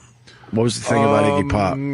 Music for me started to get. I liked rock and roll, and music started to get really tasteful around the end of the 60s. Everyone started listening to Pedal Steel and Poco and Graham Parsons and look, I love those are great musicians, but it was too melodic for me, and I was reaching that age where I liked dark music about anger and revenge and resentment and frustration, and The Stooges were about as antisocial a band. I mean, you were shunned if you were a Stooges fan. But it was also, for me, very, very powerful, exciting music, and I loved his records and always did from that point on. A huge respect for him. Incredibly influential musician. I mean, so many bands wouldn't exist if he hadn't been there first. I'm late to the party. I'm getting more and more into Iggy Pop as I get older. I absolutely did not listen to him when I was younger. Listen to the Stooges' Raw Power album or Funhouse. That's like timelessly awesome. Right on. And you mentioned that you hate Jethro Tull. I find that fun. You ever hear Aqualung? Look at the disgust. I'm still bitter about them giving Heavy Metal Act of the Year. Yeah. Well, that was just ridiculous on all levels. A guy with a flute singing in Old English. Yeah, ye old Renaissance fair, Mumford and Sons shit. Fuck that. A lot of his songs were really long, and then radio was the one that edited them down so they can be played. Like Thick as a Brick I think it's like 17, 18 minute song, and they knocked it down to 3 minutes so radio could and play. Live, with the flute solo, you could just imagine how exciting that was. Who's married to? Is that Andrew Lincoln's father-in-law? Is he married to the Jethro Tull family? Ian Anderson, I think you're right. Andrew Lincoln from Walking Dead. I think he's married to his daughter. Jethro Tull family. It's like a chill went down my spine. Manson family or Jethro Tull family? The Mansons, they were. You really don't like Jethro Tull. Yeah, he is married. Yes. Yeah, I'm not necessarily a fan of their stuff either. It's a little boring. I had to live through that, contemporaneously. It's like ABBA. Now everyone's like all put a post-ironic way. No, when that was the soundtrack to your life, there was nothing funny or post-ironic about misery. Very nice. So what episodes are coming up? You got Charleston, Borneo, like you said. Borneo coming up this coming Sunday. Okay. I go back to the longhouse in Borneo that I visited many years ago. And I said I'm going to come back for Rice Festival and get a hand-tap tattoo. I thought this is going to be a really great idea. That's what they do. They're former headhunters, and they cover themselves with tattoos. And the older dudes, in fact, have ring tattoos on their fingers indicating the heads they've taken. And some of the older guys, have those. Yeah. I thought, wow, this is really an authentic headhunter tattoo, hand-tapped in the jungle. It's going to be totally awesome. And I thought, well, right on my chest, right here on the sternum is a great idea. There's no meat there, so there can't be any, any nerves. It was excruciatingly painful. And everybody was drunk. It's a rice wine harvest festival where everybody gets utterly shit-faced for 3 days. There's constant drinking of rice whiskey and any other alcoholic beverage in sight. So I have two completely drunk Dayak dudes hammering away on my chest for 2 hours. And I'm on camera, so of course I can't start, whimpering and crying. Yeah. As much as I might have liked to. Oh my God. And for this, look, this is not a big tattoo. Oh wow, you actually still have it. That's 2 hours. Yeah, it ain't going nowhere. Yeah, washboard abs. That really upsets me. I was too busy looking at his abs. God damn it. Bourdain's in really good shape. 58, 59 years old and shaped like that. How dare you? What other episodes? You got Borneo, you got Istanbul, Istanbul coming up, Charleston. I don't know, because I'm in the middle of shooting more now. I was just out in Montana shooting birds with Joe Rogan. Yeah. Oh, nice. Yeah. It's going to be on one of the episodes? Yeah, it was choking me out by the campfire. It was a total, Blazing Saddles moment. It's like, they didn't even film that. That was just him and you. Yep. And what is this book that you're promoting? We didn't even mention your book. This is Get Jiro, Blood and Sushi, published by Vertigo, which just came out. And this is the prequel to my previous foray into graphic novels, Get Jiro. Yes. This is about a young man from a respectable Japanese crime family in a slightly future dystopic Tokyo, whose dirtiest, most shameful secret is that he's learning to be a sushi chef instead of whacking people and gutting them with a short sword as Daddy wants. And so it's I'm hoping it's. I like to think it's really dark and funny and extraordinarily violent. And it's great. And the first one was very successful. Yeah, the first one was a bestseller. New York Times bestseller. Wow. Yeah. Let's say that nice and loud for the people. Are you doing book signings for this? Wow. I am tonight. I think. Well, tonight is I don't know. Wednesday. Yes, I am. Is it in Jersey or New York? In New York. Okay, so I'm going to guess maybe Barnes & Noble, or is it out on Huntington, Long Island? Tomorrow in Brooklyn, I'm hearing. Yes. Oh, okay. At Book Court, you said? Yes. Book Court, okay. Yeah. I'm so bad at this. Right? That's fine. Yeah, we don't have that. Yeah, I grew up reading comics. I grew up collecting, seriously. I wanted to be an underground cartoonist until I was about 14, 15 when I realized, my artwork was just not quite good enough. Yeah. So this is, in a lot of ways, a dream come true. And Jiro is in many ways a kind of a graphic novel that, I wished I would have had then. Sure. What was the most expensive comic book you owned, or the most valuable one? Oh my God! I had all the early, like Silver Surfer, 1 through 15. All of the early Spider-Man. I had a lot of classic ECs, even some Golden Age. Wow. Collected early work by Spirit. All the first edition Zap comics. Wow. You must have got laid and back all then. The classic Jim Steranko. Oh, yeah. Hello, ladies. Isn't there a weird feeling you get when you hear of somebody who finds, like in an attic, the collection sat there since 1941, he hasn't touched it? And I sold all of it for crack or heroin. Yeah, at one point. I was out there. I was selling this stuff cheap. And, how much did you get for your Silver Surfer? Do you remember? Nothing. The first one. Cash money. That's all I really cared about at the time. It was definitely a distress sale. Wow. How bad was the heroin? Yeah, pretty bad, How many years? Was probably 5 or 6 actually jammed up really bad, and then a lot of years on methadone. What got you off that and crack? Crack, I think I just had you reach a point where it's just, you're the old smoke and paint chips that you find in the shag carpet situation. Yeah. It could be crack, So, nope, man. Try the next one. So that wasn't that hard. Heroin is, it's tough to get off. But, what were you doing worth doing. What were you doing for work when all this worth doing? I was working as a cook. In fact, in New York? Yeah, I was working as a chef for most of the time that I was on dope, and that's you reasonably. You can work for, on heroin for a significant period of time till it starts to, eat at you. You had that moment where you was like, okay, look at me right now. This is the bottom. It's embarrassing. You know what I mean? You're weak and you're powerless when you're on dope, because, a lot of people find solace in that because you're not worrying about the big issues when you're a junkie. You know what you have to do every day when you wake up in the morning. What should I do today? Well, how about get dope? That's comforting to a lot of people who don't want to think about other stuff. But I guess I had other things on my to-do list, and eventually that Were you married? I was married. Yeah. Wow, I can't imagine that Anthony Bourdain was on heroin. Are you going to write a book about your life? I kind of referred to. I did write about it. But it's not that. Honestly, it's not that interesting. All heroin stories. There's 2 endings. It's always the same story. Next thing I know, I was sucking on a lot of bad shit. Yeah, they get better or they don't. Yeah, Yeah. Yeah, you seem like really almost embarrassed by it, or like. I'm not embarrassed. It's a part of my life. Yeah. I'm not. But I honestly, we've seen the movie. You ever get the itch these days for it? No. Good for you, man. I really, this is something as I, if I have a massive brain hemorrhage, and I'm slumping to the floor, I will not lie there thinking, man, I really didn't do enough heroin, or I should have done more coke. I pretty much indulge in myself as, Yeah. You don't think you'll regret quitting? How long would you stop? Oh, wow. Late 80s. Oh, that's amazing. Okay. Long time.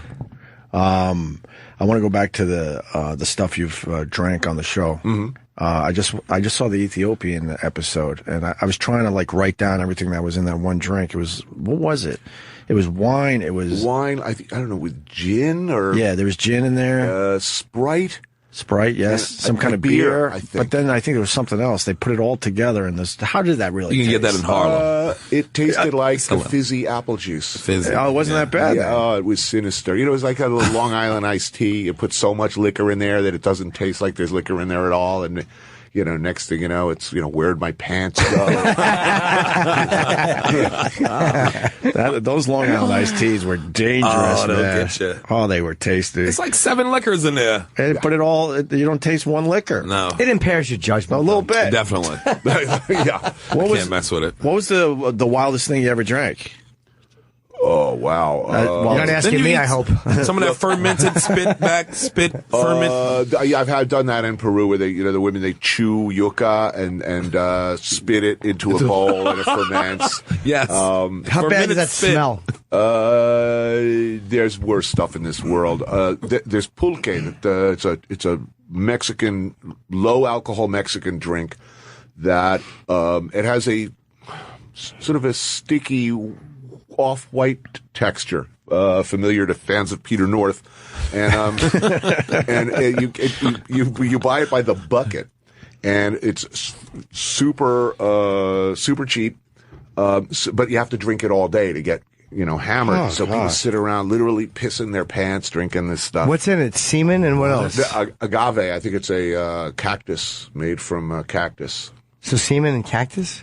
It's semen-like. Oh, okay. I really thought you were talking about it was actually semen. No, but it definitely. So it's like it's super. We shot the first time we shot a pulque scene in a Mexico show on Cook's tour.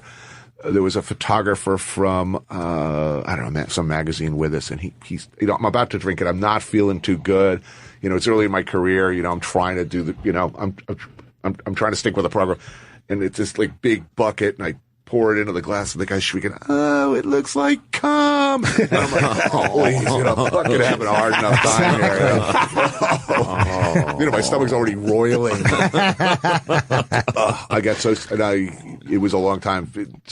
Sometimes it's pretty decent, but this was not good, and I'd eaten some bad chicken, and I was hitting the tequila hard, and I remember making it back to my hotel room.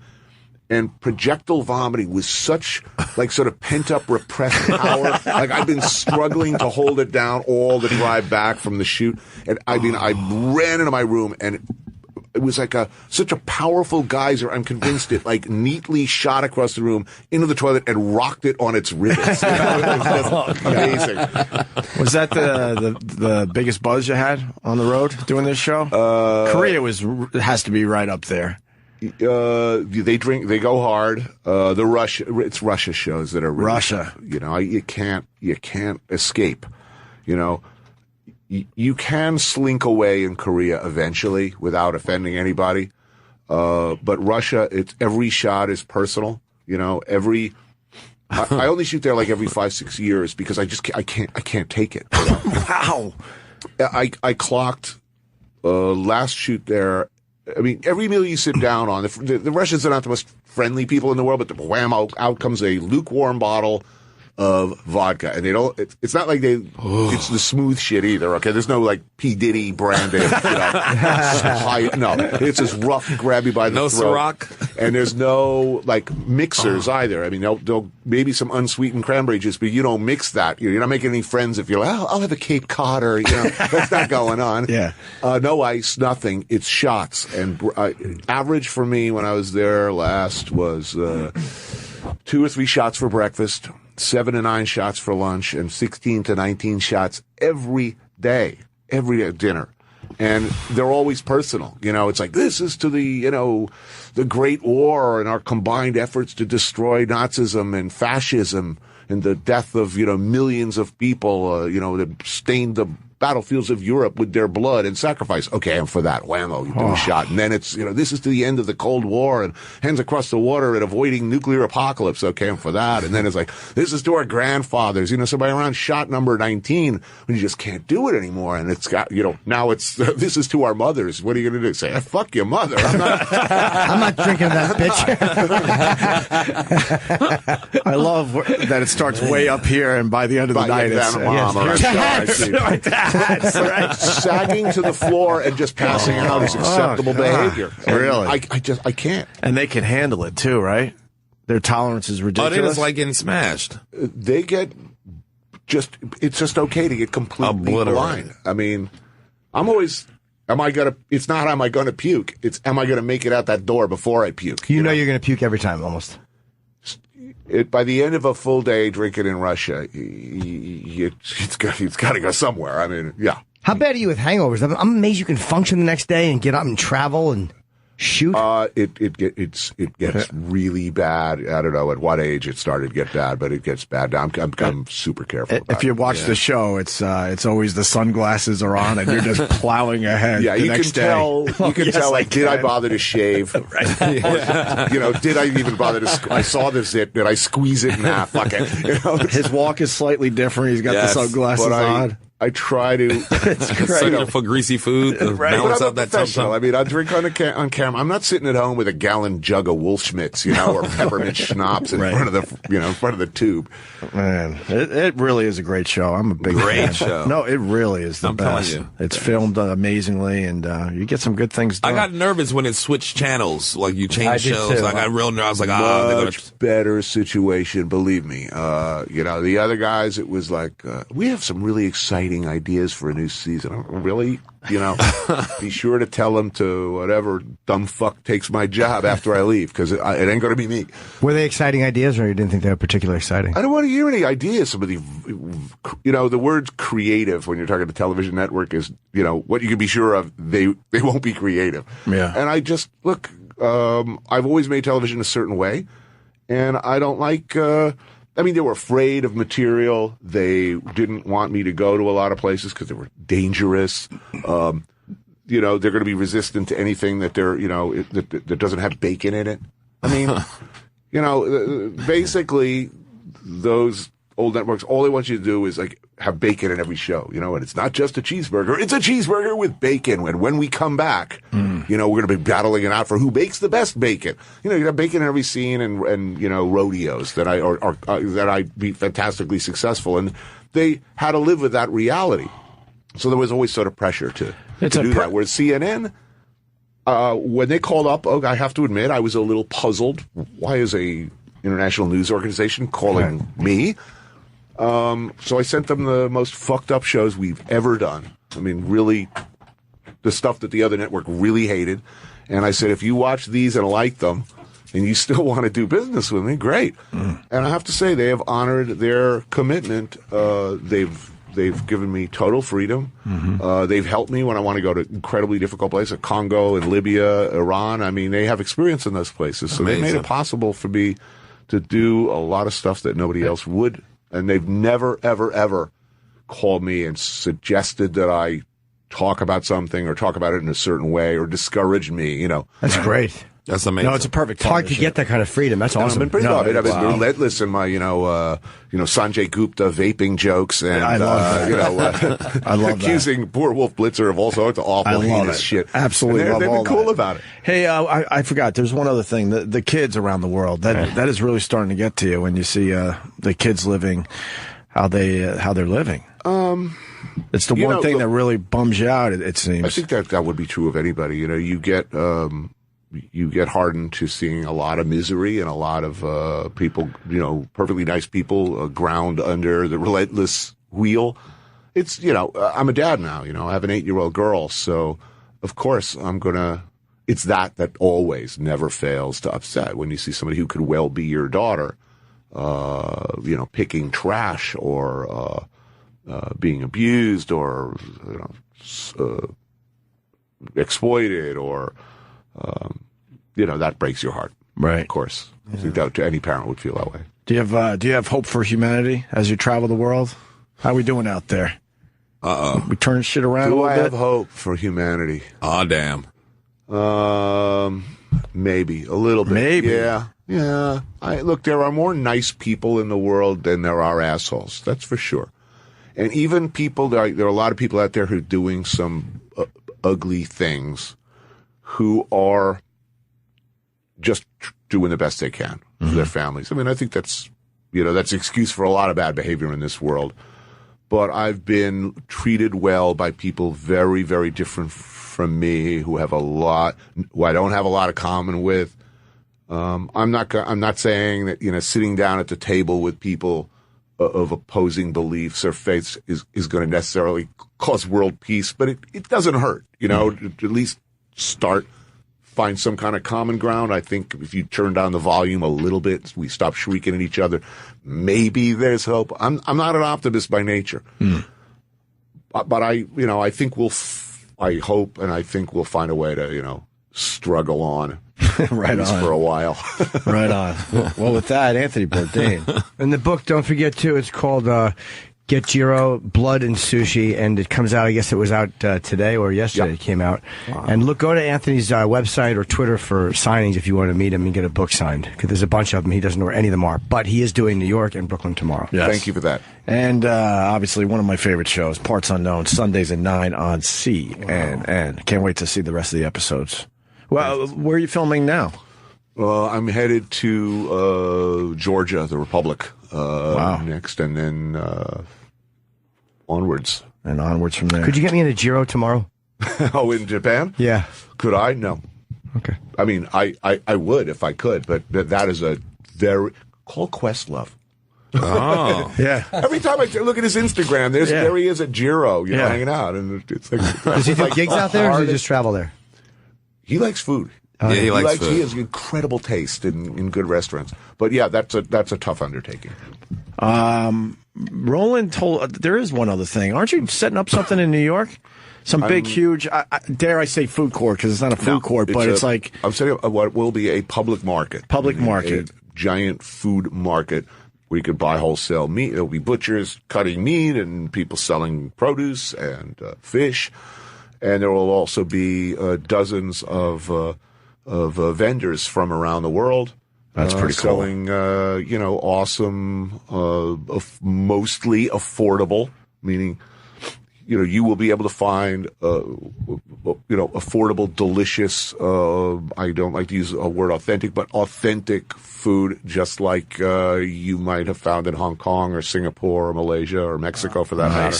We're bringing a lot of people here from around the world, people who I've bumped into and whose food I've eaten.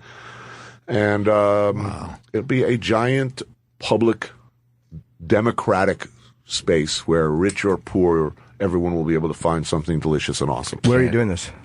Pier 57, just below Chelsea Piers. Sure, can't wait to see that. And we're hoping to stay late, reasonably late. Well, you got to get that Korean bar barbecue. Bar crowds. K-pop bands. Oh, really? Korean karaoke. Vietnamese noodles. It's kind of the show. It's the show coming to life, more or less. Kind of, yeah. And we want it to be, I keep describing it as sort of it is not a Blade Runner theme hall or market, but we don't want it to be this sterile, food court, happy horse shit, hygienic, everything wrapped in plastic. This will be a vibrant, gloriously messy, chaotic, international market. What do you want to call it? I would be happy to call it just about anything other than what it's called, but it's called Bourdain Market. Stop. It's embarrassing. Yes, that. Bourdain Market. You earned that shit. You earned it. Yeah. Puking all over the world. You earned it. How about Anthony Bourdain's Place of Fun and Fellowship? Yeah. Look, every time I see Trump's name on a building, I'm always like, asshole. And I feel the same way. It's like now people can see my name in a building and think, asshole. It has to be called that because, it has your stamp on it. Yes. Yeah. I like Bourdain's Market. Tony's House of Noodles, I think. Yes. We definitely have to take a break. But if you want to stick around, you're more than welcome. I don't know. I just want to give that invite to you. So thank you. Maybe Bourdain continues with us. Maybe he doesn't. But definitely check out Parts Unknown Sundays at 9 on CNN. It's always a pleasure, Anthony. All right, we'll be back. Stay there. More with Opie and Jim after this. In case you missed it, recently this happened on Opie and Jimmy. I like how my sneaks are bigger than the suit. You got giant feet, huh? Yeah, it just looks weird. What size feet? 13. Jesus. Holy hell. Big dick. That's what that means. Big dick. Get that on the airwaves. My dad has tiny feet and he's huge in the pants. Really? Yeah, so that's a myth. Did you see your dad's big dick? Oh my god. Say it. Yeah, I could he would walk around. My dad was like a bottomless guy. He was like the Donald Duck outfit, cartoon casual, we call it. The Porky Pig, yeah. He wore the shirt, which was a little weird, because you're so close. Wait, he really would walk around the house bottomless? Yeah, it was the 90s. Can't do it. I can't walk around nude. Weird. How'd you see his penis? He would do that. He would just walk around, and he would also sleep without pants on. So I'd come in to be like, "Hey, Dad!" Oh shit, you know. Yeah. He's a big penis, huge and dark, which was odd. Like an iced coffee color. Really? Wow. Mocha. Darker than the rest of his body. Yeah, it was odd. Isn't everybody's dick half white, half brown, though? Or is that just me? Mine's tan. Mine's tan, and then the top gets, like, really white. Mine's pink. Yeah, really. Pink all the way through. Really, really pink cock. Yes, it's a bit pinky. Yeah. He has like a rat with a couple freckles on it. Yeah. I got a couple freckles on it. I got a brown line around mine. Ooh, a what? Brown liner. Like a little bit of a ring. Sounds like an airplane. Yeah, I don't mind it. I don't mind. Separates the good half from the bad half. If you know what I mean. You know what I mean. I've got the birthmark, which is always off-putting. Oh no! Birthmark on your dick? Was it a port wine stain on the helmet? It is. It's right on the helmet. It's 3 dots. You got 3 dots. Yeah, it's like a triangle. So you've had some ladies go, "What the fuck is that?" Yeah, I have. And then you have to explain it's just birthmarks. It's not raised or anything, so I'm all right. Okay. We were just talking about Elvis Presley. Anthony, what's wrong? What's going on? What's going on with Jimmy? Huh? I just walked by Rod Stewart in the hall. Awesome. And I think I saw him too, yeah. And Anthony Bourdain is still here, which we're very happy about. I have no life. I have nothing to do. We were just talking about Elvis Presley. Oh, wait, you're not on there. There you go. Sherrod Small. Sherrod Small talking about Elvis Presley with Anthony Bourdain. He was only 42 when he died. That's unbelievable. He died? He looked way older than that. What? That's 42. I love Elvis. Like, that's my favorite Elvis, when he's sweating on the sides of his head like that. I love that fat Elvis. I really do. He looked like the fat dude from Lost. Yeah. You know, I jumped out of a plane with the flying Elvis skydiving team in Las Vegas. Yeah, really? So they're all dressed up like Elvis. Yeah. And I get strapped to fat Elvis. And, so it's a tandem jump, and, you strap between their legs and you jump down and they pull the shit. And he's like, hang in there, Tony. The whole time they're whispering in my ear between the meaty thighs of fat Elvis. It was a bad way to go. That would be a bad way to go. Yeah. Crushed by fat Elvis. Were you scared to jump out of a plane? I want to be brave enough to do that just one time. It's really fun. Jumping out of a plane is so much easier than bungee jumping. Bungee jumping is truly horrifying. My knees turned to jello. What'd you do it off of bungee jumping? What'd you jump off? The Taipei. I think it's like the tallest tower, the Taipei Tower or something like that. It was. You're standing out there on like a diving board, with the wind going and a light drizzle of rain, and they sort of tie your legs together, and it's just standing there waiting. You're just like, please let me just jump, because standing here wobbling, your knees are just absolutely going, like, just turning to jelly. Is there a video of that? You bungee jump in Taipei? I want to see how high that is, because Taipei doesn't seem like the best safety standard. Let me tell you something. Bungee jumping. Yes. Bungee jumping is one thing. Bungee jumping in a foreign country? Yeah. What the fuck? No. You don't think they have the same regulations? No. How many feet off the ground were you? A lot. I don't know. Were you way up? Way up there. Way up there. No way. The plane's not doing that. The plane's fun. It's really fun. You get all jammed into this little plane, and suddenly the thing opens up the side, and it's like, go, go, go, and you just kind of roll out with Elvis whispering in your ear all the way down. Oh my God! Well, it is. That's not in the Taipei Tower. That's got to be. Yeah. There we go. That's it. Oh, that's really high up. That diving board is extremely uncomfortable. No. I would never do that. No. Yeah. Whoa. No way. I hope they show a view down. World's tallest bungee, Macau. Wow. Here's the guy jumping. Yes, it was Macau. That's where I was. 5, 4, 3, 2, 1. And they push him off. Oh my God, he's high up. Oh my God, is he fucking high up? No. Oh. No! Yeah, that's what I did. Shit. You're out of your mind. It's still falling. Oh shit! How close to the ground before you pop back up? You're pretty far away. You're jumping off a giant tower. Like, it looks like the CN Tower. It's windy up there too. What's stopping you from blowing into the side of the tower? You don't blow into the side of the tower. That's amazing. You don't ask yourself those questions. They got to figure it out in Taipei. There, Sherrod. Don't worry about it. Don't worry about it. I love how they put a giant thing at the bottom, like almost like target. Like that's going to help. That's you know what that is? That's to keep your body from splattering all over the fucking concrete and ruining everyone else's day. No, it's like a big diaper, I think. Dude, you shit yourself on the way down. You fall for a while. Yeah, that's a good 6-second fall, 7-second fall. No, I no. There's no way. Literally, I don't think there's anything you could do to get me to do that. There's no amount of money. Oh, maybe get really wasted before or something. That's don't know. another bad death. I don't know. Yeah. What are you, 500 feet jumping there? Can we see that? Can we look that up? I'm curious. That's very frightening. That was much worse than I thought it was going to be. I knew it was going to be bad, but that was a really bad. You thought it would be just like maybe 50 feet or so, 60 feet, and then you bounce up nice, and then you pull you back up to the platform. A plane is scary, but there's something that feels safer about because of the parachute, and you have a couple of safeties, and you have plenty of time. These things are plus it's the ground down there. Usually you see them do it over a bridge, and it's just water. So you say, you land in water, maybe you'll be all right. Yeah, maybe. I wouldn't let them lower me off that. I would not let them lower me in a chair that high. 764 feet. You fall for that? You fall for that much? Yeah.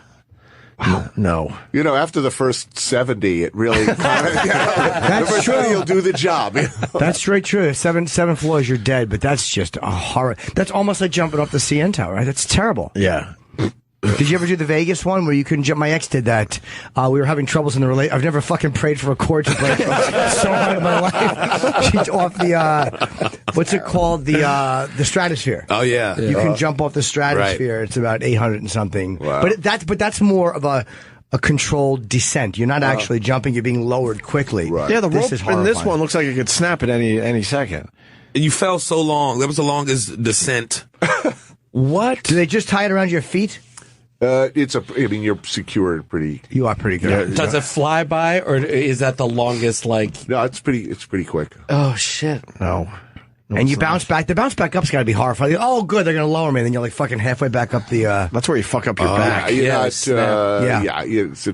eat a big breakfast like a chili dog beforehand. It's probably not advisable. Hold a coffee going down just to see.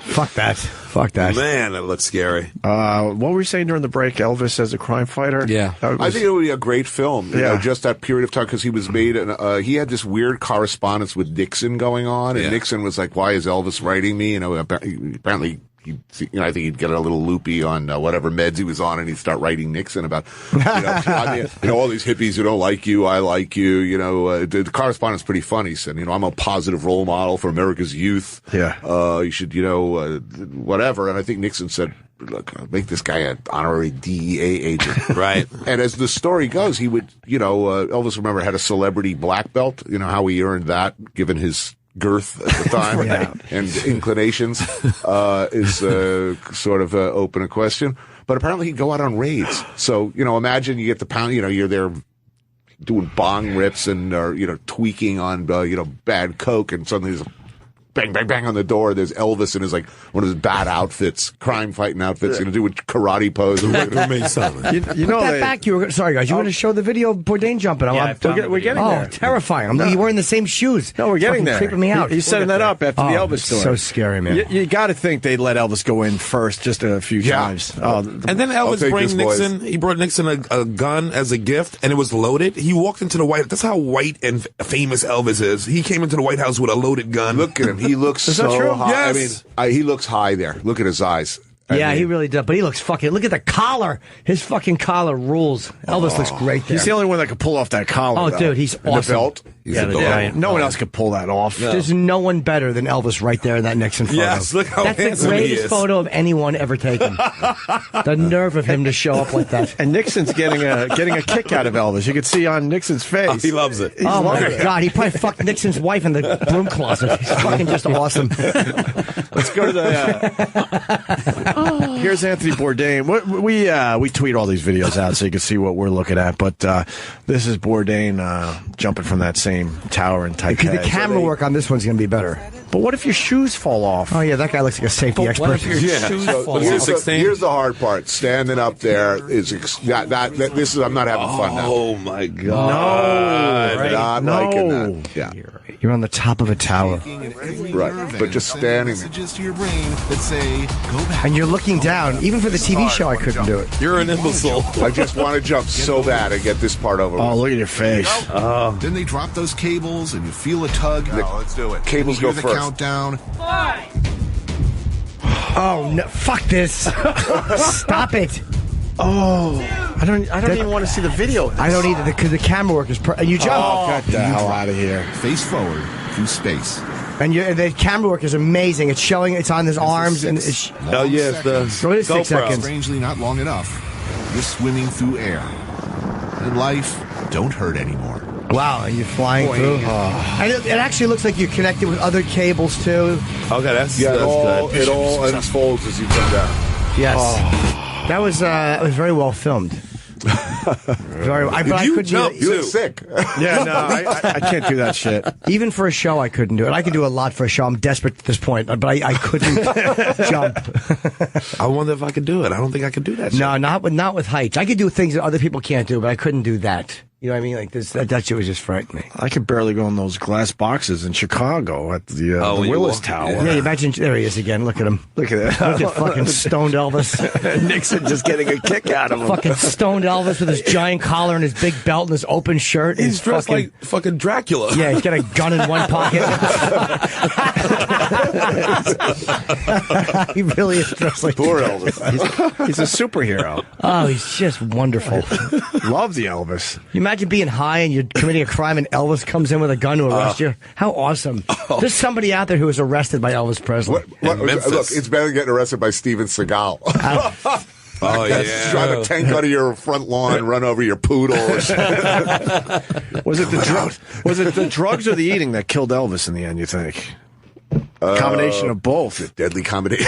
Yeah. 41. Yeah, I forget the 41, 42. His heart was taking way a fucking overweight. beating. Yeah. And like Anthony said during the break, you can't shit when you're on all those pills. Barbiturates. Yeah, well, yeah, opiates cause constipation, so, Either they'll give you the runs or the shits. Is one of the two. Opiates, it's like, you'll go weeks, without shitting. Yeah. I've only did it one time, and that was when I had when I had my sinus surgery.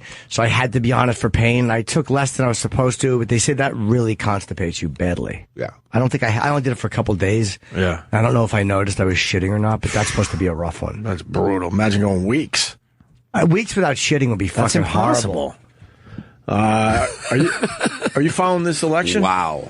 Are you getting a kick out of this whole process? No, I'm fucking embarrassed by it. I mean, it's the level of discourse is like just so beyond cretinous at this point, Yeah. It's like, I'm more racist than you. No, I'm more racist. It's like really. I'm enjoying it. Let me say something stupid. No, that's not. He's not stupid enough. It's just an absolute moronic inferno of pandering and horror and. This is our best choices. It's politics. I'm amazed. This is our best choices for America. Are you a big Ben Carson guy? No, not a big Ben Carson fan. And no one's challenging Hillary a year out, and it's her nomination already. That's amazing to me. Little Enos Burdett. Well, I love the conspiracy theory. I enjoy the conspiracy theory put forth by some Republicans that Trump is in fact a super mole, that he's getting that the Clinton campaign have basically put him up to it. It's an interesting theory because they do get along. Yeah, they are friends. He went to her Chelsea's wedding. Yeah. And it's donated. There are many problems I have with Trump, but one of them is he just has non-credible hair. Okay, it's non-credible. Can't trust that. It requires more of us than I think is fair. Like if a person has a large deformity, a giant mole on their face, right? You both sort of make a tacit agreement. I'm not going to stare, and you're not going to make me feel weird about the fact that I'm going to notice it now and again. It's too much with the hair. I mean, every second that I'm not shrieking, what the fuck is that thing on your head, is requiring more of me than any human should have to. I mean, He looks like a cheddar cheese with this big puffy, horrible, heinous pink thing. Isn't there anyone in his life? He's a wealthy man. Yes. Is there no one in his life on the way out the door every day says, Mr. Trump, as your friend and closest associate, have you thought about, just shaving it? Just something. No, that look anything. Weird. What can he do to it, though? It's just... Oh, my God, look at it. It's helmety. There's definitely a weird comb over covering up some areas. I feel we should, say something. You got to think he sat down somewhere along the way and looked at his options for this, no? That's why he wears that hat when it's windy out. Yeah, that red hat with his I think this is a man, he does not have a low opinion of himself, and I think when he looks in the mirror, he says to himself, that is a good-looking man. Oh, yeah. Oh, I'm sure he does. But the hair plugs have come a long way, too. Oh, my God, there's some bad... There's a lot of swooping going on. Yeah, you're right, dude. The hair plugs and the implants and all that stuff, there's so much more you could do if you had a fucking few billion in the bank. I'm telling you. Fix this disaster. And this shot we're looking at now, it doesn't even look like he has a lot of bald spots. I think it's the world's most extravagant comb over. I think that's what it is. I think it's like 9 feet long on one side, and he sort of swirls it around and glues it into... It's like Bob's Big Boy. Into place. But it migrates. I mean, it could take over the world. It must be exhausting to wake up every day and have to put that hair together. I want to see what it looks like right when he gets out of the pool. Yes. That would be a treat. Scary looking man. I do enjoy him, though. Carson doesn't do his own hair either. He's not doing his own hair. That's a team of people putting that shit together. Well, Ben Carson's a bit scary, too, and now he's overtaken Trump. He's sort of leading the national polls. In Iowa, he's now they're up saying in being the national polls. Oh, really? Yeah. That's because... Did you tweet his wife singing the national anthem or something? I didn't tweet. I liked it. But you liked it? I favored it. But his wife sang the national anthem. Did we see that? I imagine she was a delightful woman. I just saw your tweet. Oh, yeah, I retweeted it or something, so maybe I did retweet it. Let me see, where did she sing this? She's a lovely, patriotic woman. She's not she's a nice woman. Of course she is, doing the weather every day on the Today Show. I like Michelle Bachmann now. That was super crazy. I really like she had those crazy like doll eyes. Yes. That was my kind of candidate. You can relate to that, huh? Film Carrie, it was like Carrie's mom. He's so right. Oh, who's this guy? No. Jimmy. That's Carson's wife, Jimmy. You've been together a long time. It's a blurry video.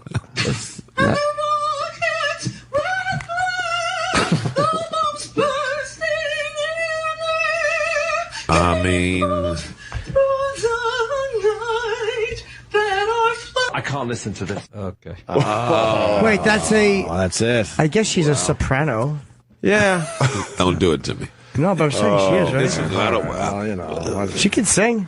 Well, okay. It's not my style. No, not your. Where's your patriotism, man? That was rough. Well, so who becomes the next president? It's gonna be Hillary, I think. You think the Hillary? Unless Trump pulls it out, the choices are bleak. Crazy. I say Bourdain need to run. Yeah, let's do this, Bourdain. Yeah, I'm not standing up. That background check will take about 4 seconds. You won't get through the vetting process? Yeah. Is it true, Mr. Bourdain? You put a needle in your testicles, why?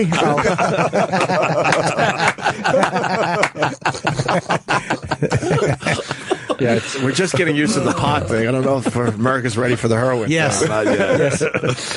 Now it's okay for these candidates to say they smoked a little reefer.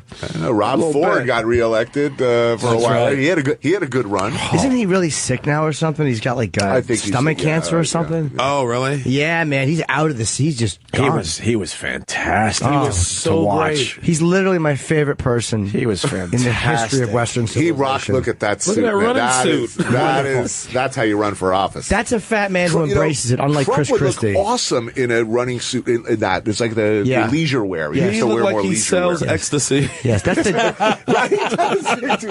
You're like a blurry surveillance photo. In the tracksuit standing there. That's Gene Gotti on the way to court outfit. Exactly. Oh yeah, I love those monsters that just wear those fucking like fearless sweatsuits. These guys are the best. Comfortable. I'm going to drink wine all day. Let my dick breathe a little. Those guys fucking rule. They really are. They're the best. I wasn't going to say anything to him either. No, nothing. What a comfortable way to live, though, man. He looks like the fat kid from The Sandlot. You're from The Sandlot. The presidential collection of tracksuits, with the little, the crest, the seal, seal right there. It'll be awesome. Then Bill Clinton used to run in that, like. All right, he used to jog in a suit like that. Clint used to run around. They all do that thing where they run around the park and the Secret Service. It's a way to let the American public know that they're healthy and they're fit. Remember he ran to McDonald's that one time and they caught him at McDonald's eating Bill Clinton? I don't remember that. Oh, yeah. It was a big video. Yeah. Huge video. He ran to Was the McDonald's. president in, what is it, a Snuggie, the suit? It's a combination blanket and, the TV watching outfit. You just sit there in a big sweaty depression on the couch watching TV. I think this was a photo op when he jogged because he was a big boy. He wasn't losing weight from his jogging. Yeah, he wasn't losing weight. That's what everybody talked about. We got to get Anthony Bourdain out of here. He's got other press to do. I'm happy you started. I'm happy you hung around, man. Big fan, man. Don't forget, once again, the book. Yes, it's called Get Jiro, Blood and Sushi, and it's a graphic novel. It's really, really beautifully drawn, and Anthony's stuff is great. So, it's funny and it's well written. Thank you, guys. Thank you, sir. We'll see you soon, man, okay? We'll do another short break, and then we'll continue. You promoting anything, Sherrod? Oh, yes. I'm shooting my TV pilot today at Manhattan Center, 311 34th Street. Come like 6:30 if you want to get in. We got an audience, me and Christian Finnegan, and it's on A&E. Fuck, that's why you're here today. We're trying to push the people to come see the filming of the pilot. Yeah, we can have a small audience, but if people want to come out, just come out like 6:30 at Manhattan Center tonight. We'll tweet the info on Opie and Jimmy, all right? Yes. On Twitter. But, go check out Sherrod as he films his pilot. And Jimmy, we got, the Comedy Zone coming up. I have Charlotte coming up, and I have a whole bunch of dates I'm going to be announcing soon. I think they're announcing something today in another state, but I don't know if I can say it yet, but it's not on sale yet. I'm just babbling. Just go to my fucking website and find my shit. I remember when they were singing this live. Gene and Peter and Ace would stay on the stage while Paul went on the riser that stretched out over the audience. And Kiss Love Gun, the album, came with a gun. Did it? They would never do that today. It came with tattoos that you'd put on, like a Gene, Paul, or Peter and Ace, and it came with a fucking paper gun, the Love Gun. And I thought, oh, God, that must be so valuable. Like $11 you can get it. But look at the tattoos you used to get. They're not permanent. Nice, look at the tattoos. Genius. That Kiss makes me happy. Show the Love Gun, though, that you would get, the little gun that came with it. We're looking for the Love Gun. No, it's a fold-over piece of cardboard gun. Not tattoo, you don't put. Just put Kiss Love Gun, cardboard. There you go. Oh, wow. It's a bang. The fucking stupid thing pops out, says bang. Jesus. They really hit you. A little on the nose, guys, but... Look at that. Yeah. That's 70s? That had to come out. Oh, boy, was God, it. yeah. 77, I believe. Yeah. Or 78. 77. Well, Kiss Meets the Phantom of the Park aired 37 years ago today. I am old. Jesus fucking 37 Christ. years ago. Anthony Zerbe, I think, was in that. I know he went through it once. Well-acted film. A bunch of years ago, he went through the whole fucking thing. The acting's 37 brutal. years. Yeah. Star Child. Did you just let one loose? Yes, I did. You son of I a got bitch. excited when I saw Kiss. When I saw Kiss, I got excited. I broke wind. I didn't expect to see a picture of Kiss. My whole body just opened up for expecting fun and friendship. Oh, my God. I would love to have an original Kiss in Attack of the Phantom. Wow, that's a weird poster. That's not...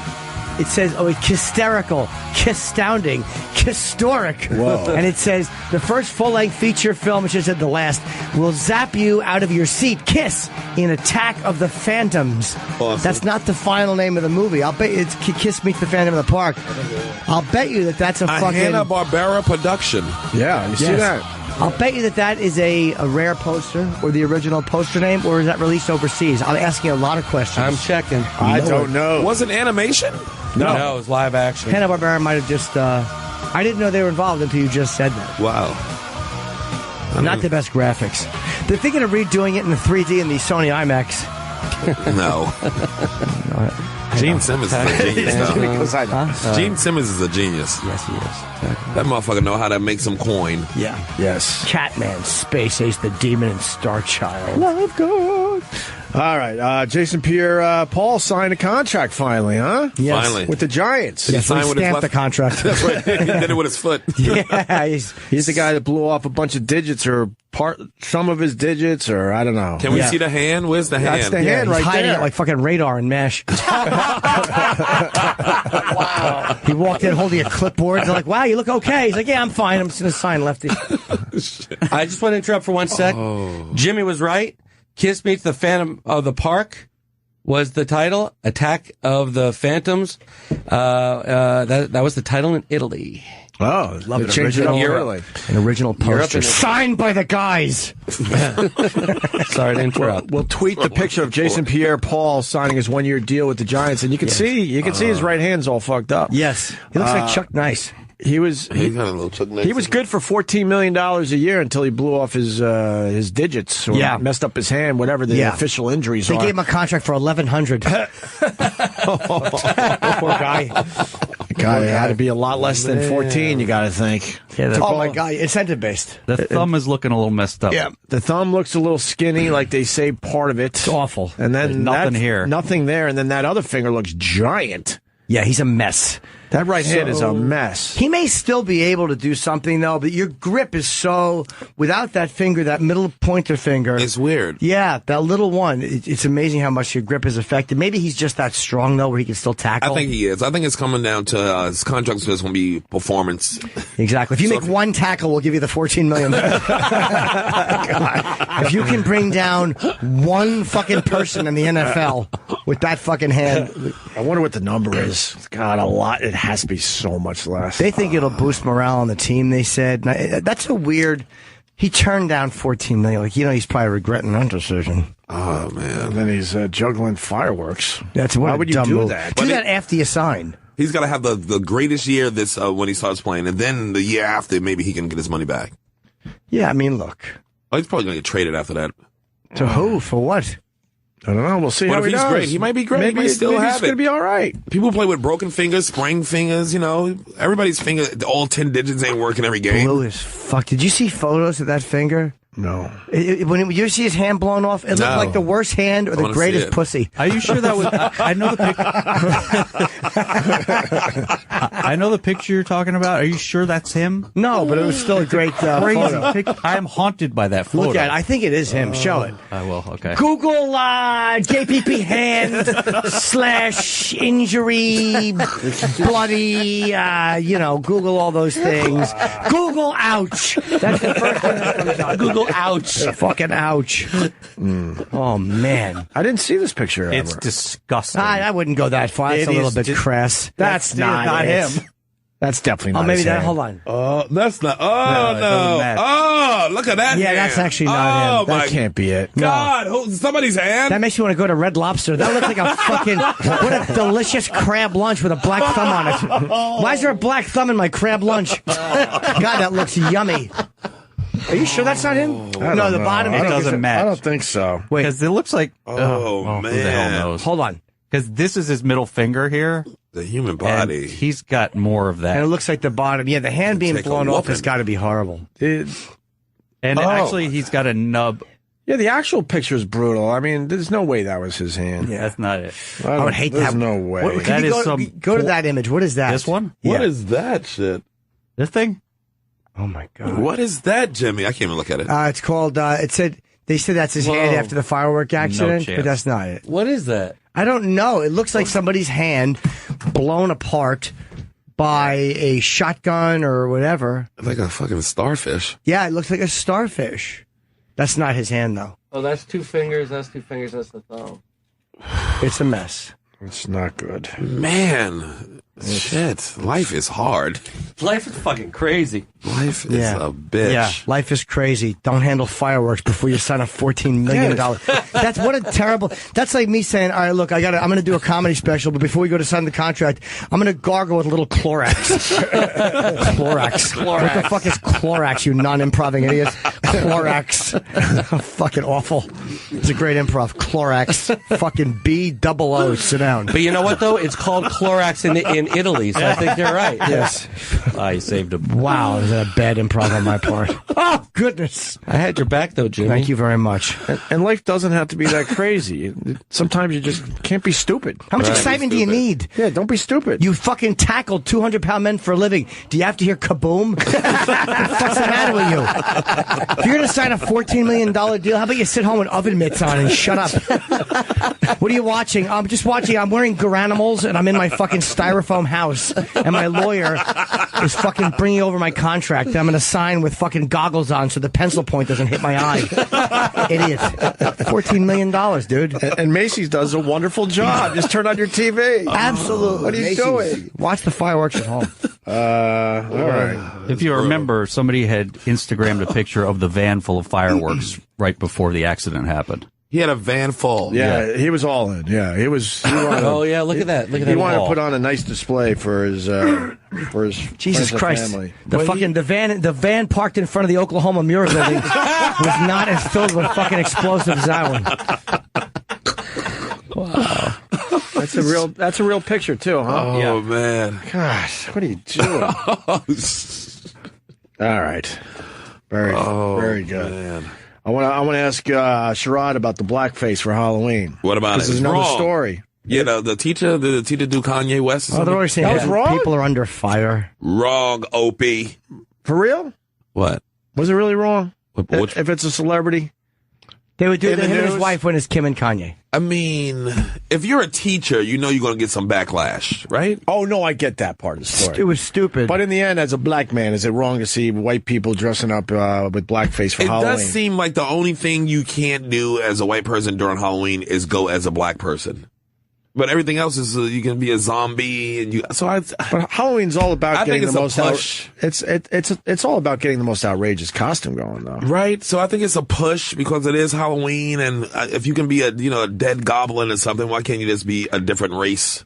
Yeah, it's so silly, right? That they get upset about it. There's a difference between that and again a guy dressing up in blackface because black people are not allowed to perform on TV. This is just like you're dressing like a celebrity. This seems more like he's being pro the blackface. He's being Kanye, yeah. He's being Kanye. He's not being it's not being done in an ignorant way. I don't think. And so. she makes her ass all bubbled out. You don't see dwarves protesting her. She's Kim Kardashian. Yeah. Oh my God! If I were her husband, I'd make her leave that. First of all, he doesn't look anything like Kanye West. That's the problem first I problem. have. Yeah. He looks like he's wearing Flavor Flav glasses. Kanye doesn't dress like that. He looked like Kanye if Kanye had AIDS. Yes. Yeah. I think if you go as Aunt Jemima or something, then it's like, all right, what are you doing? Now you're She's another famous character. But now you're like, but then you're pushing for it. Yeah, yeah. See, right? That's why it's a slippery slope, Hope. Because there's another one. Internet is upset that a teen used blackface for the Nicki Minaj Halloween costume. Every year, people are getting upset about the blackface with the Halloween costumes. I mean, if you really pull it off well, I say do it. Yeah. But if you don't, you're going to get some lash. I'm doing Al Jolson this year. What are you doing, Al? Great idea. Yeah. Good. Do Nipsey Russell, Jimmy. There's nothing wrong with her costume. She's literally just being Nicki Minaj. You can't have it both ways. Right. Like, these celebrities are so loved in culture. It's like people are going to dress up like Lady Gaga every year, Madonna. It's just part of it. Yeah. She looks like Dirty Minaj. That doesn't look like black skin. Yeah, that's not good hair. The hair is worse. She's getting a lot of hate. Yeah, the hair should have been at least pink, right? Because that's Yeah. a Nicki Minaj thing. Right. Oh, fuck internet outrage. I'm so tired of it, for Pete's sake. And who's the dude supposed to be? Who the... I don't know. A guy that wants to fuck her. I'm more offended by this girl's face. There's another girl there with red shorts. Who is she supposed to be? I don't know. It's all about the Nicki Minaj, the white broad. Because I'm not seeing anybody else in costume. It's supposed to be Drake. And they said that she sparked internet outrage. Oh, go fuck yourselves. You made it a high school student. Bunch of jizzbags. Yeah, it's just a high school Who student. I don't think cares? she's trying to be, Well, the high schools can't take this shit anymore.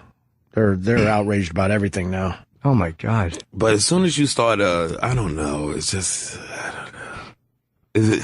It all depends on what you're trying to do. If you're just trying to look like someone for Halloween, that's then it. That's one thing, right? We pretend we don't know the difference. Yeah, we know the difference. Oh, what a nation of geese. Why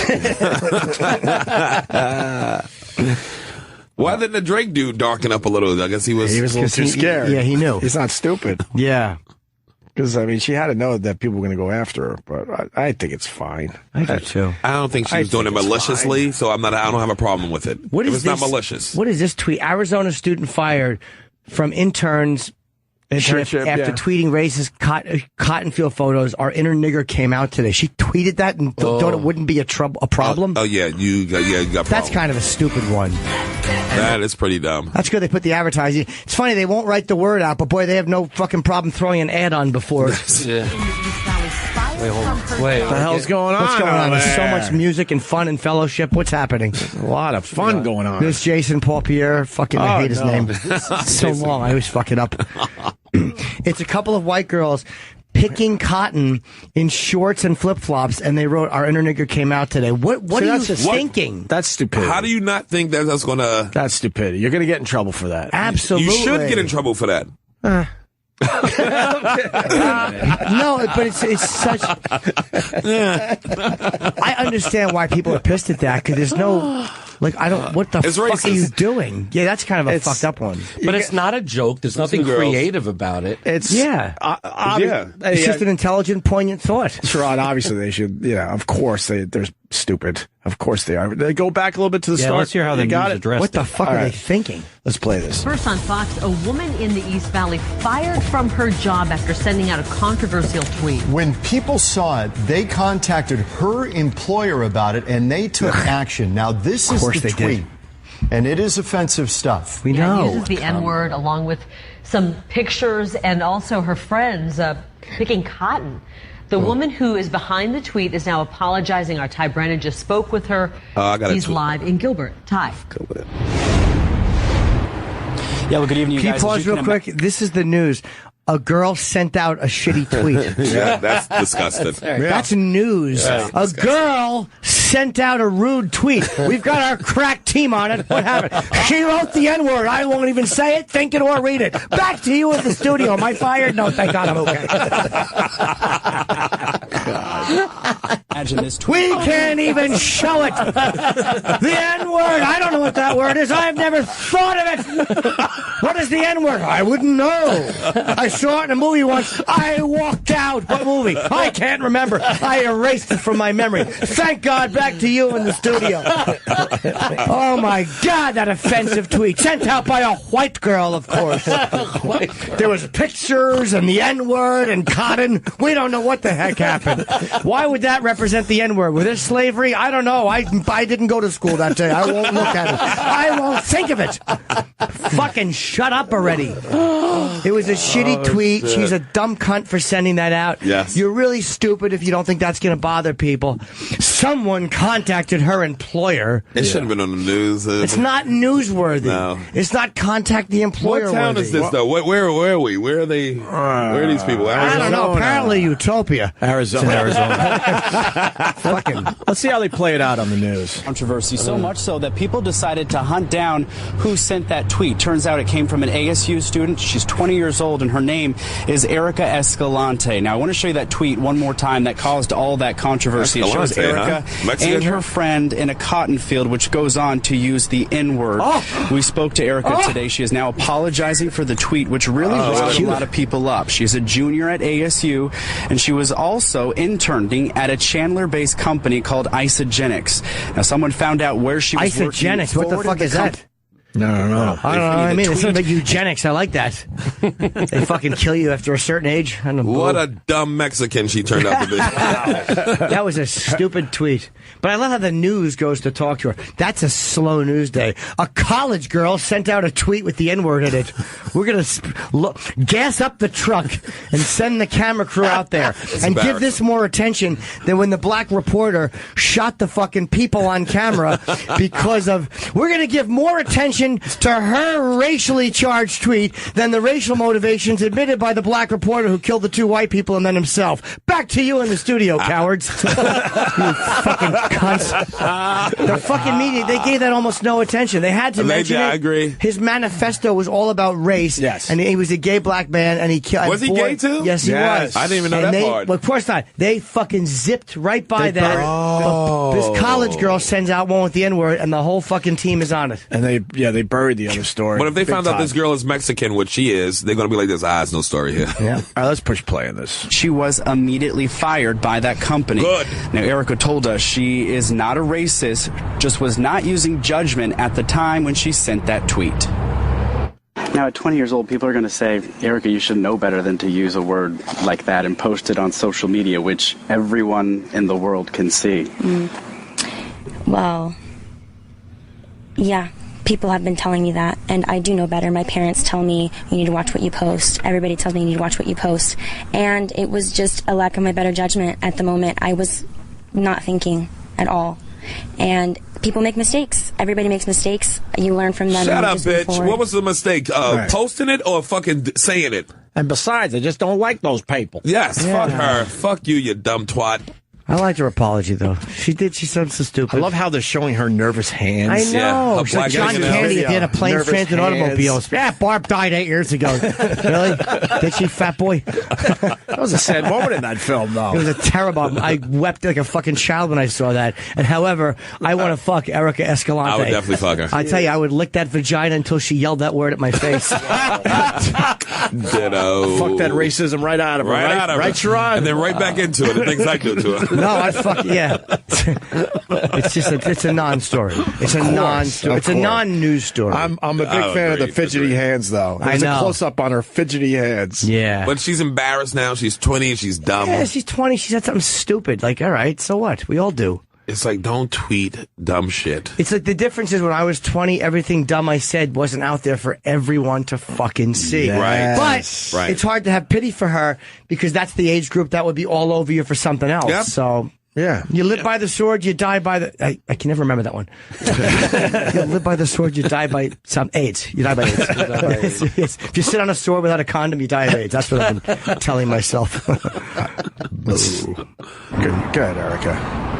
Now, we did receive a statement from Isagenix, the company that Erica interned for. It says in part, we are shocked and outraged by the actions I can't believe Iraka did that. Oh, Erica. Oh, Iraka, fat girl, didn't know any better. Get it? Turns this past weekend, her actions and social media posts do not reflect the values we hold so dearly. Absolutely. We never let our nigger out. Well, do they need to say that? Do they need to say it doesn't reflect our values? Stop it. I think most would just assume that, sir. Everyone, no one thinks your company has those values. Until you say it doesn't. Yeah, until you say, hey, that's not us. We keep it in. We don't let it out.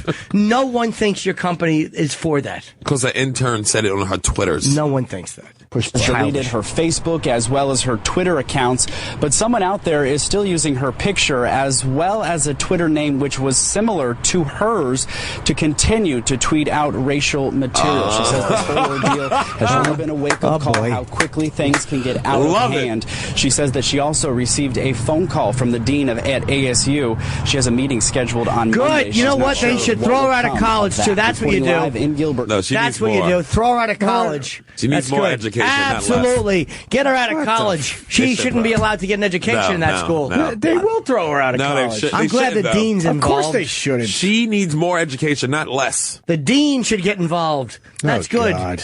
Get the dean involved. They just keep an eye on her, though. They're going to be like this. We heard what you said. And we're going to put you on probation. Oh, my God. At the school.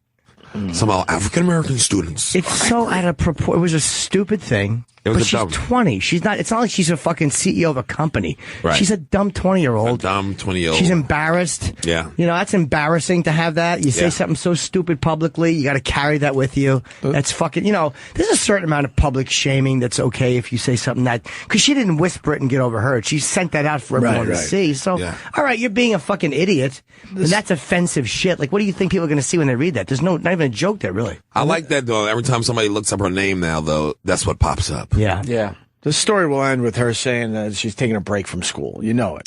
Maybe. You know it. Not. She's going to take a little break from school. Absolutely. Because she's probably going to feel the pressure of the students at the college. And a little break means a permanent break. Right. But that's how this ends. She has decided to take a break. I hope not. Absence.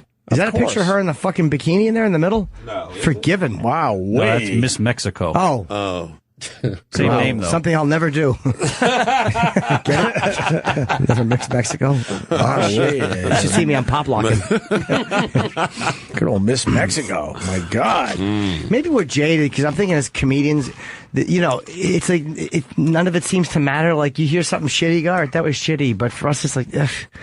I don't know. Maybe I'm just not in touch with the way the world is looking at these things anymore. Yeah, I'm sure it's probably part of that too. Because there's nothing like, you know, the way everybody It's like, I certainly don't run around saying that to my friends, but it's like none of the words are so shocking to a bunch of comics at a table. No. I think everyone could acknowledge it's shitty, but to just, try to destroy her life now is ridiculous. Yeah. No, I don't think how life should be destroyed. But I mean, I think she was going for a dumb laugh. Yeah, I think so, too. Don't you think? That was just a dumb one. But it's stupid. Leave the jokes up to professionals. Yeah, she should be forced to show a photo of her vagina. That should be her penalty. That's her punishment? Tweet a photo of her box. Yes, open though, pulled open. Yeah. All the way Not open? just sitting there. Yeah. Yeah, like, open it up. With Open it two up. of John's fucking, whatever his name is, JPP's remaining fingers. His 2 good fingers left in there. Oh, God. Yes. Yeah. What Jimmy said, I won. What's his name? John Pierre-Paul? John Paulson? Jason Jason. Pierre-Paul. Who the fuck knows? I can't do that joke. God, am I flopping? Clorox. Boo. Oh, yeah, Halle Berry's getting divorced, so we need to address that. Who's she married to? Yeah, the French dude. Did you see the footage of him pushing the airport worker with the baby carriage? No. Pull it up. I already love him. Violently. This was last week. I think this triggered the divorce. Oliver Martinez. Because he came off real violent in his video, boy. Or maybe there was other stuff going on. And he beat up that ex-boyfriend before. That was... he beat up her ex-boyfriend? Yeah. Why? Yeah, because he was giving us shit about the kid. Remember they had the kid, they had the whole problems going back and forth. Oh, the ex was fucking with him, yeah. He beat him. He gave him a nice black eye. The right eye. Was the ex being a dick? Yeah. Oh, okay. Good for him then. Seems like he might have deserved it. But then this right here was undeserved. Here we go. What's the setup here, They just Sherrod? get off a plane. He's Halle Berry's walking behind him holding one of the kids. Yeah. And he just sees it's like paparazzi everywhere. But I guess maybe he mistaken one of the airport workers as paparazzi. But he took the baby's carriage thing that he's holding and pushed it against the guy's chest and knocked him over. Here we go.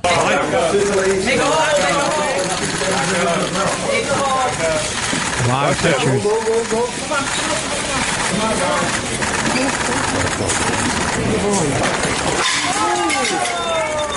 It's a better shot, too. But yeah, you see the down on the ground? He knocked the guy over. And you can see Halle Berry's face on one of them, too. He thought it was paparazzi. It was that one shot.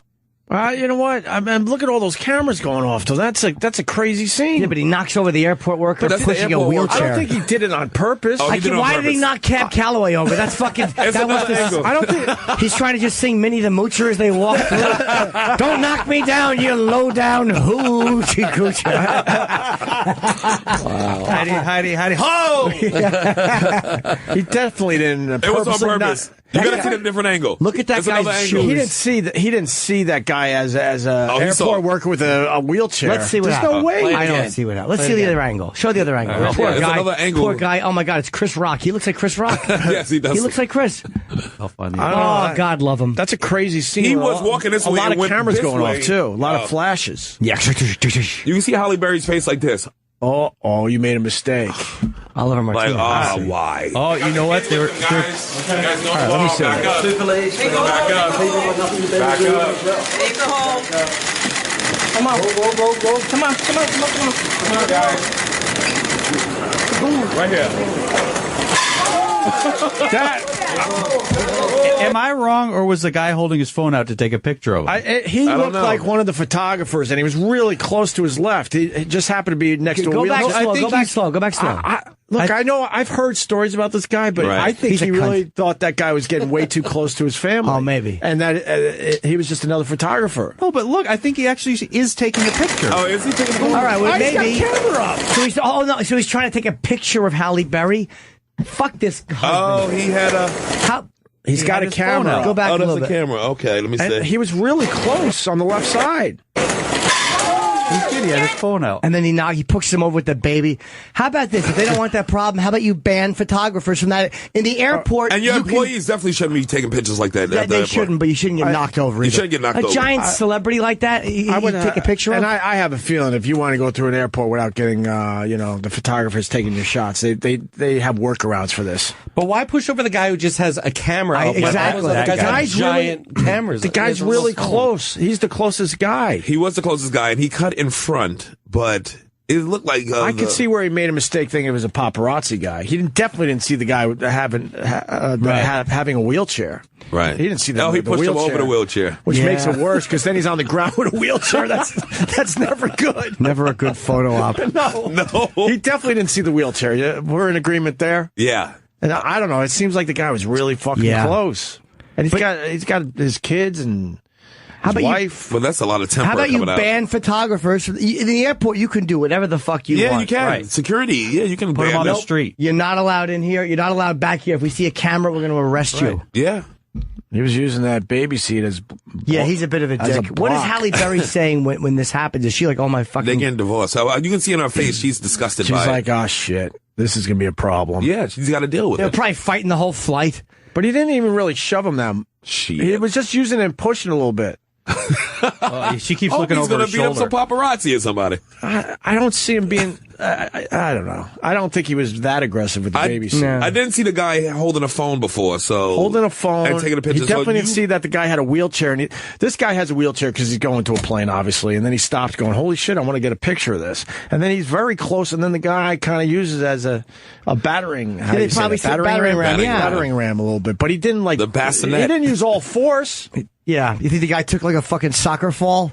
Maybe like one of those pratfalls you take? He probably tripped over somebody else. It's a bad look, Opie. It's not good. I'm not saying, but I thought the video would be a lot worse how you were describing it. I mean, all those. I'm sure this guy's going to try to sue somebody. Halle Berry's getting divorced from the dude now because of this. They said this was the straw that broke the camel's back. But all those flashes are going off too. That was a crazy scene. They're walking. Well, she was married to Dave Justice. Let's slow down a minute. Let's pretend that Halle Berry's had a non-turbulent married life. Yes, this for third. Yeah, probably at least 3. Yeah, Gator. She fucking was married. She was with Gator for a while. It's bad. I love that movie. Motherfucker, am I going to stay over here, motherfucker? She was so good in that, and so was he. I'll do it. You know I'll do it. There's nothing that makes me happier than Samuel Jackson in that movie. I swear to God. I'll do it. I'll do it. Yeah. You know I'll do it. Oh, God. He's the worst. I like getting high. Fuck, was he great in that, man. Holy fuck. Gator should have had his own movie. He should have his own sitcom.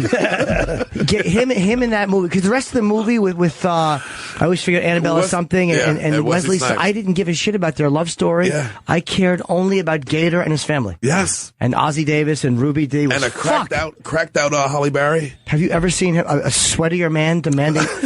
The tension in that scene where he's demanding money from his fucking mother, and the father's out walking that dog shit rat dog. Oh, was that good? Whew, that was good. That has some Marvin Gaye in it too, with the father situation, how the father and the son. You know what? That's fucking probably. You're right. I think you're right. I never made that connection. Troy just sent us something that he says this might be cool to discuss with Sherrod in studio. Uh-oh. You got a Japanese tourist using the N-word. A Japanese tourist who lives in France was on vacation and used the N-word. All right, let's see how she used it. Let's see if there's a good. If there's a dick in her, it's acceptable. Yeah. Slavery. The white man called us niggas. Yes. Slavery, they call us niggas. And Yes. you know that. Yes, I know this. So why are you calling us niggas? Only because of rap song. Yeah. Okay. It's my culture of my age. So rap. So we're gonna have to deal with this rap thing, right? And mixed message. So tell me a little bit more about history. So you study history. Good. Yes, I study history. We study history in France and about you were very the good in colonialism. history? No, very bad. You were very bad. Yes, in history? at school I was really bad. Anyway. Oh, what's your so what was in school? So have you heard of Champollion? Yo, Reggie. What? If you say, oh, give me watch it. Come here, little man. Come here for a minute. Not you. Come on over here. Yo, get the camera. The worst porn ever saw in my life. Yeah. You see him? You see who this is? It's a little black kid. Little kid. Look, maybe back 8, up 9. And look at him. Yeah, it's a nigga. Now, do you see him as a nigga? Is he a nigga? What do you mean? You said that we are niggas. Now, is he a nigga too? Why not? She She said, why not? There's a language barrier, sir. She's not understanding something. Oh, this is priceless. Why not? That's not the answer he was expecting. He was expecting priceless. a big moment. And she knows. And by the way, he stole that she from knows- Richard Pryor. What? That annoys me. That moment, he put the kid there because Richard Pryor has that fucking moment in Sunset Strip where he says to himself, do you see any niggers? And he goes, no. And he goes, you know why? Because there aren't any. And that was with Pryor's inner monologue. This guy just stole that shit, and it didn't work, and that makes me That happy. was funny. There's more to this. Yeah, why not? I'm not buying it that she don't know what nigga means. I'm not buying it. Look at her face. I don't give a damn. I'm not buying it But because she's not you saying a nigga friend. like how Americans was I love think that she nigger. said It's it. not the same. I loved how she said it because of rap music. Yeah. Here's why you know she's It's telling the generational. truth. If she was saying it with the anger, she wouldn't have that dumb look on her face. Yes. Like, and she wouldn't say it to 10 guys when there's a little kid there. Why not? Yeah. Right. She's answering too stupidly And I and see honestly. innocence. It's innocence right here. And this guy should be more perceptive to the way people are. Do you mind if I go back so we hear the why not? No, it's all I want to see. Him as a nigga? Is he a nigga? What do you mean? You said that we are niggas. Now, is he a nigga too? Why not? Classic. That's the greatest audio clip ever. Why not? Oh, his big moment flopped. Why not? But the thing is, with this thing, you probably can say Jap to her, and she wouldn't even be offended by that as well. She hears it in rap, and she It's different shit. understands it's a bad word, but she probably doesn't understand the visceral reaction that gets from people. She wouldn't be saying it that calmly. No, she's she's like in her 20s Japanese girl. It's not the same thing. She probably only heard the word nigger from black people. Yeah. Only, strictly. Strictly ever. That's a good point. She never heard a white person say nigger in a derogatory way to a black person ever in her life. Just in music. Yeah, That's the music. Only in music. because no one white says it in music. No. Let's hear this. I'm not buying it that she don't know what nigga means. I'm not buying. I don't give a damn. I'm not buying it because you in France, and if you call our brothers niggas in France, they're gonna check you. So I'm not buying it. I never called someone a nigger. Right, but you just called us a nigga, and you said that I asked you what is a nigga, and you said you out here. So I'm not buying it. You're a slick devil. You are just like your mother and your father. You are a liar, and I'm not going for it. I'm not going for it. You know goddamn well. I just want to hear her talk. Yeah. This guy just quiet. Let her talk. He's mad that his moment bombed. Yes. What a nigga is. So you can't come over here and say, oh, I'm from France. I'm from France. You can't call no motherfuckers in France niggas because they will beat your ass. So don't play no fucking Let her fucking game. answer you, We ain't dope. gonna be soft because her fucking voice is sweet and humble and try to be so fucking sweet. We ain't going for that. Don't call no black man or woman no fucking niggas out here. Don't do it a fuck again. I love this. By the way, she's literally not intimidated by this guy at all. No, not at all. Good. Why? But he taking a teachable moment because it don't have to be an angry moment. And he could have just said that. And she didn't understand that was a derogatory thing. This guy doesn't. He's getting too worked up. Because he wants to make this speech. Yeah. He's being fake. Like, you know by the look on her face that she doesn't understand. She knows what it is, but she doesn't, like you said, she has probably never heard white people saying that. Never. In a slavery reference or in a fucking 1950s don't drink at that water fountain way. Right. And this guy's just trying for his video moment. Yes, he is. He's being He's like, fake. oh shit, here's my viral video. He's working it too hard. And look at her. She's looking him right in the eye, and she's like, Taking every how do you not know single she's word. being kind of She genuine? seems sweet, a sweet woman. Let's hear this. It's only got eight seconds. Does she Got say it. anything? Go. Get the fuck out of here. Oh, yeah, he God. throws right. This guy's a twat. Get He's out a of here. twat. Because you playing fucking games. Yeah, he just wanted to shut her up, and he's a douche. But why is she not intimidated at all with this giant guy yelling at She's just yelling in her not. face? Because she's not Why would lying. she be? And there's a 'Cause she's language not lying. barrier. Okay, she's And there's a not language lying. barrier too, probably. And there's nothing fake. Oh God, you should have let her talk. She was hilarious. Yeah, he was a dope. And the bottom line was she was not afraid because she wasn't lying. Right. Yeah. What a dope that And guy she wasn't is. hiding anything? No. She's being She had not. She was not afraid of anything being uncovered by this guy. Of course. Yeah. I got a wee, and then we got Yes. Evander Holyfield coming in. Commander Evander's coming in Why don't we soon. grab a quick break? Make Sherrod, love. Oh, yes. Sherrod's filming his pilot today, and you still got a chance maybe to be in the audience. That's right. Come through today, 6:30 at Manhattan Center, 311 34th Street. And, Just show up. Just show up. We got you. We tweeted got a the little info. Audience. So the info's on Opie and Jimmy website. It's going to be funny. It's quick support and funny. Sherrod, man. He really helps us out with this radio show. So please do the right thing. If you're in the area, and it's going to be fun to check out anyway. Yeah. And Jimmy. I got Charlotte coming up next week. This weekend I'm here in the city doing nothing, but the Comedy Zone, which is an amazing room, November 5 through 7. Erie, PA, my first time in Erie. I'm getting a lot of tweets from Erie the weekend after, the 13th, 14th.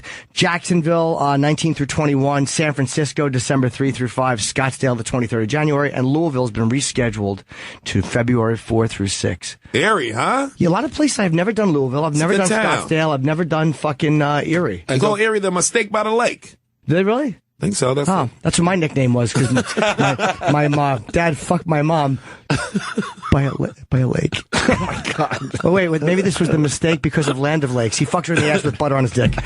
God damn, was that dirty and unfunny and breakaroo.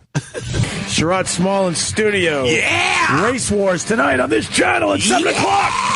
Oh yeah! And I won't be there for that one, though. Jimmy doing his advice show as well today. At 3 o'clock. A lot of live programming. And then Sam Roberts at 9 o'clock. We got Evander Holyfield in studio for the second time. Welcome back, Evander. Hello, Thank you. What's going on? How's your morning going? Great. Yeah? Team Holyfield. I want one of those sweatshirts. Those are really great. Awesome. Well, you could buy one. Oh, yeah, I didn't expect it freely. But he's wearing it. It says, it's something, player, Team Holyfield. On the back, it says real deal. That's a great sweatshirt. Yes. Absolutely. And Evander's in here promoting the 30 for 30, Chasing Tyson, which I saw last night.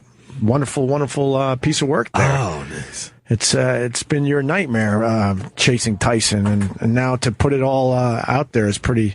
It's a good watch for sure. All right. Turn his mic on, Opie. My mic on? Yeah, there you go. Your mic's on. Do you still work out every day? Yes, I do. I do a couple days. Shut up, sorry. Jimmy. Well, I do. I get up 4 o'clock in the morning. 4? Yeah, it's. I try to stay in that same routine that I did when I fought. Right. And these are the things that it's easy to continue to follow that path. And I do everything except sparring. Right. You jump rope, I run a little bit. I don't make it too hard. Right. You get up at 4. What do you do at 4 when you wake up? I read the Bible in the morning. First thing I read the Word, where I can get that established. That means that I'm keeping God first. Then afterwards, I do everything else. How many times have you been through the Bible, if you had to guess, from cover to cover? At least once a year. So I'm 53. So, but wow, I didn't start doing it. I ain't start reading like that till I got in my 30s. Is there any part that you kind of like? Okay, like every book you read, there's got to be a part you love the most, and a part that you're like, all right, I'll get through this section. Is there a section that's your least favorite? Well,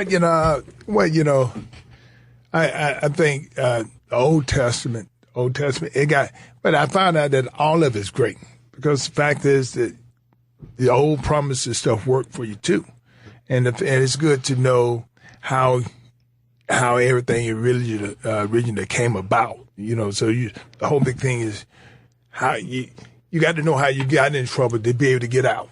Yeah. And so I found out that when you find out, well, this is how I got in it. Now you find at least you can tell somebody how not to get in. My mom used to tell me, me being who I am, my mama said, son, I was poor for you to be rich. And, as a kid, I'm like, I know you can be poor for me to be rich. I ain't understanding. Right. Because it's the mistakes that she made. So everything that I became successful in, because what my mama said, hold your tongue. Right. So, me holding my tongue and not speaking out the first thing that comes to my mind. Mm-hmm. So the whole big thing is that when even in boxing, when people just talk that noise, now I wanted to talk because I knew I could, but my mama watched the television, and she always gonna come and did I not tell you behind, and everything that my mama said just happened to be true. I got caught in everything I ever done, right? Because my mama used to say revenge is the Lord. And so somebody said something to hurt your feeling, you said something to hurt their feeling.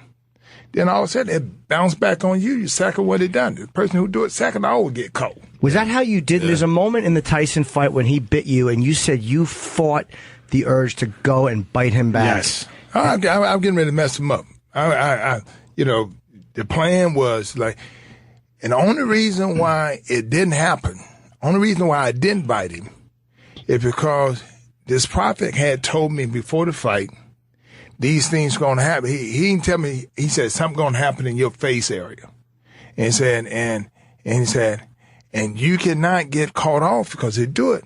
Revenge is the Lord. Don't you go back and do it. You can stay focused on God. So I had my other trainer. Is my other trainer who was a Christian, a guy named Tim Hallmark. And I told Tim, I said, you remind me. I told him now, if anything happen, you the one speak on this. Because he believed in the word of God. Right. Now, everybody else, they would have let me just go ahead and do what I was going to do. But how great would it be if he bit his ear back? As far as watching the fight, wow! It wouldn't even be no boxing no more. That's what been the time they could fold it up and say that's it for boxing.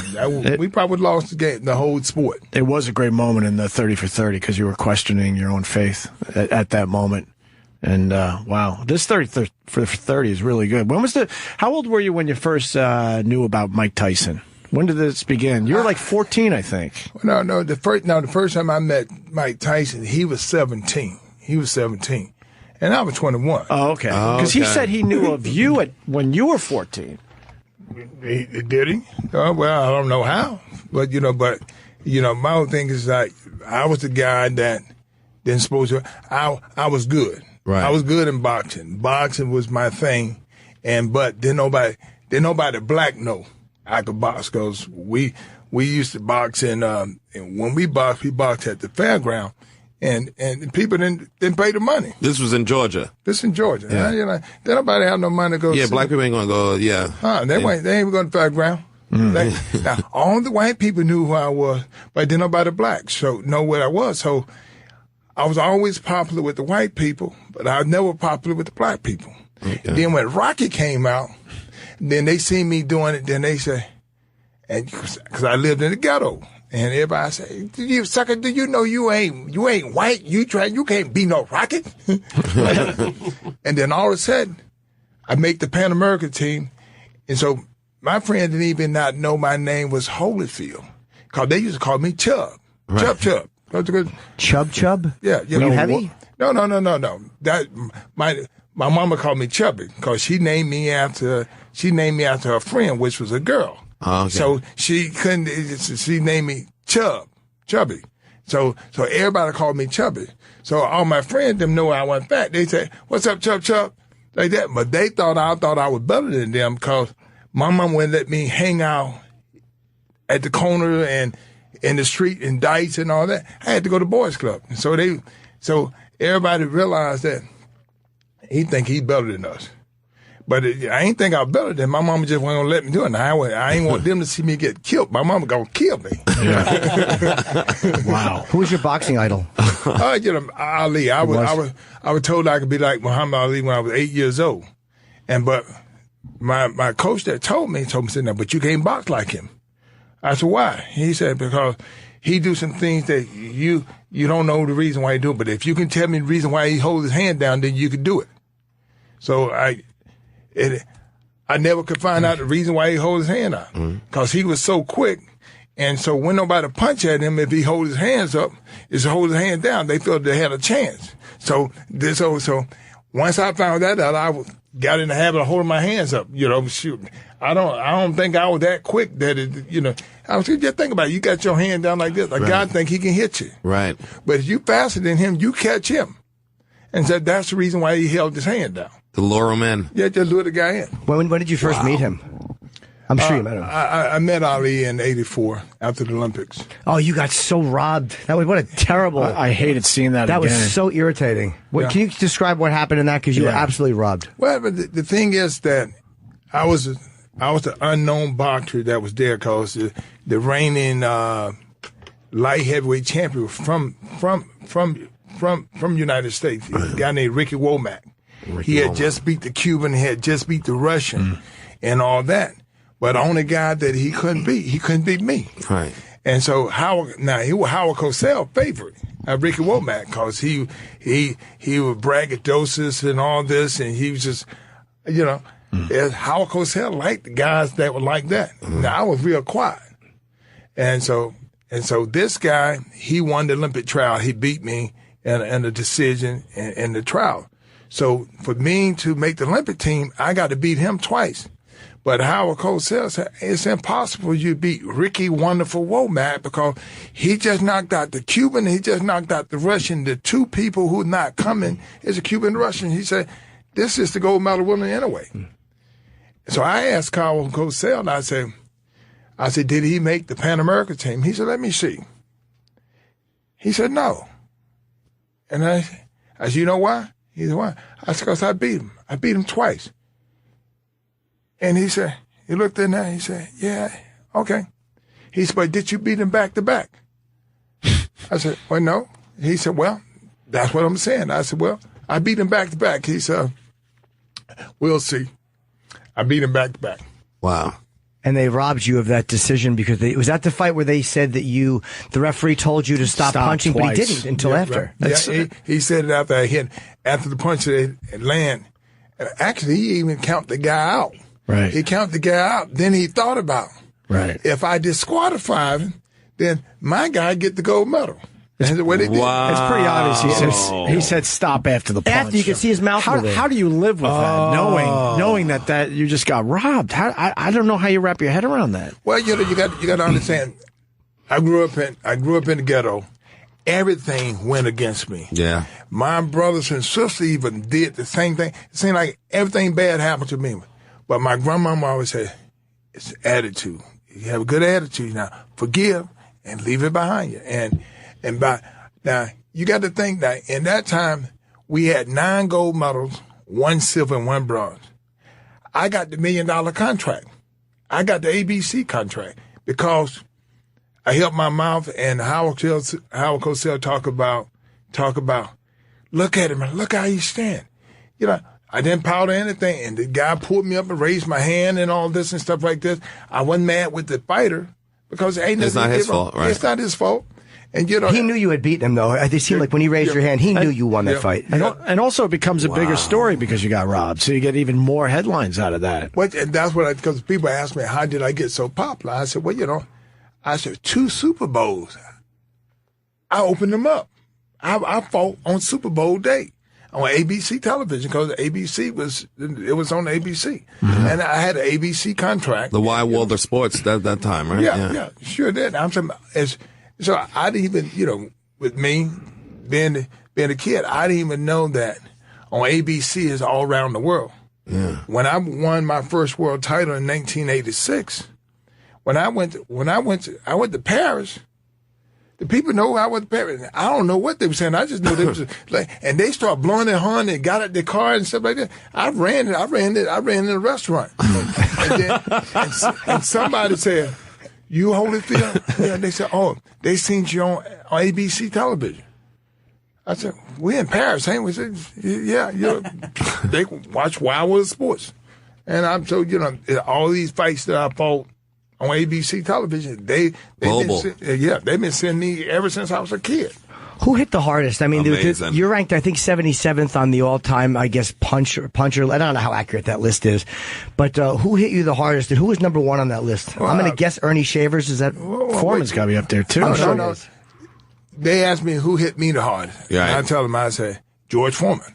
I say he hit me so hard my feet just it froze like this, and I said the bell rung and like this, and I remember coming back to the corner. I said, "Did he knock all my teeth out?"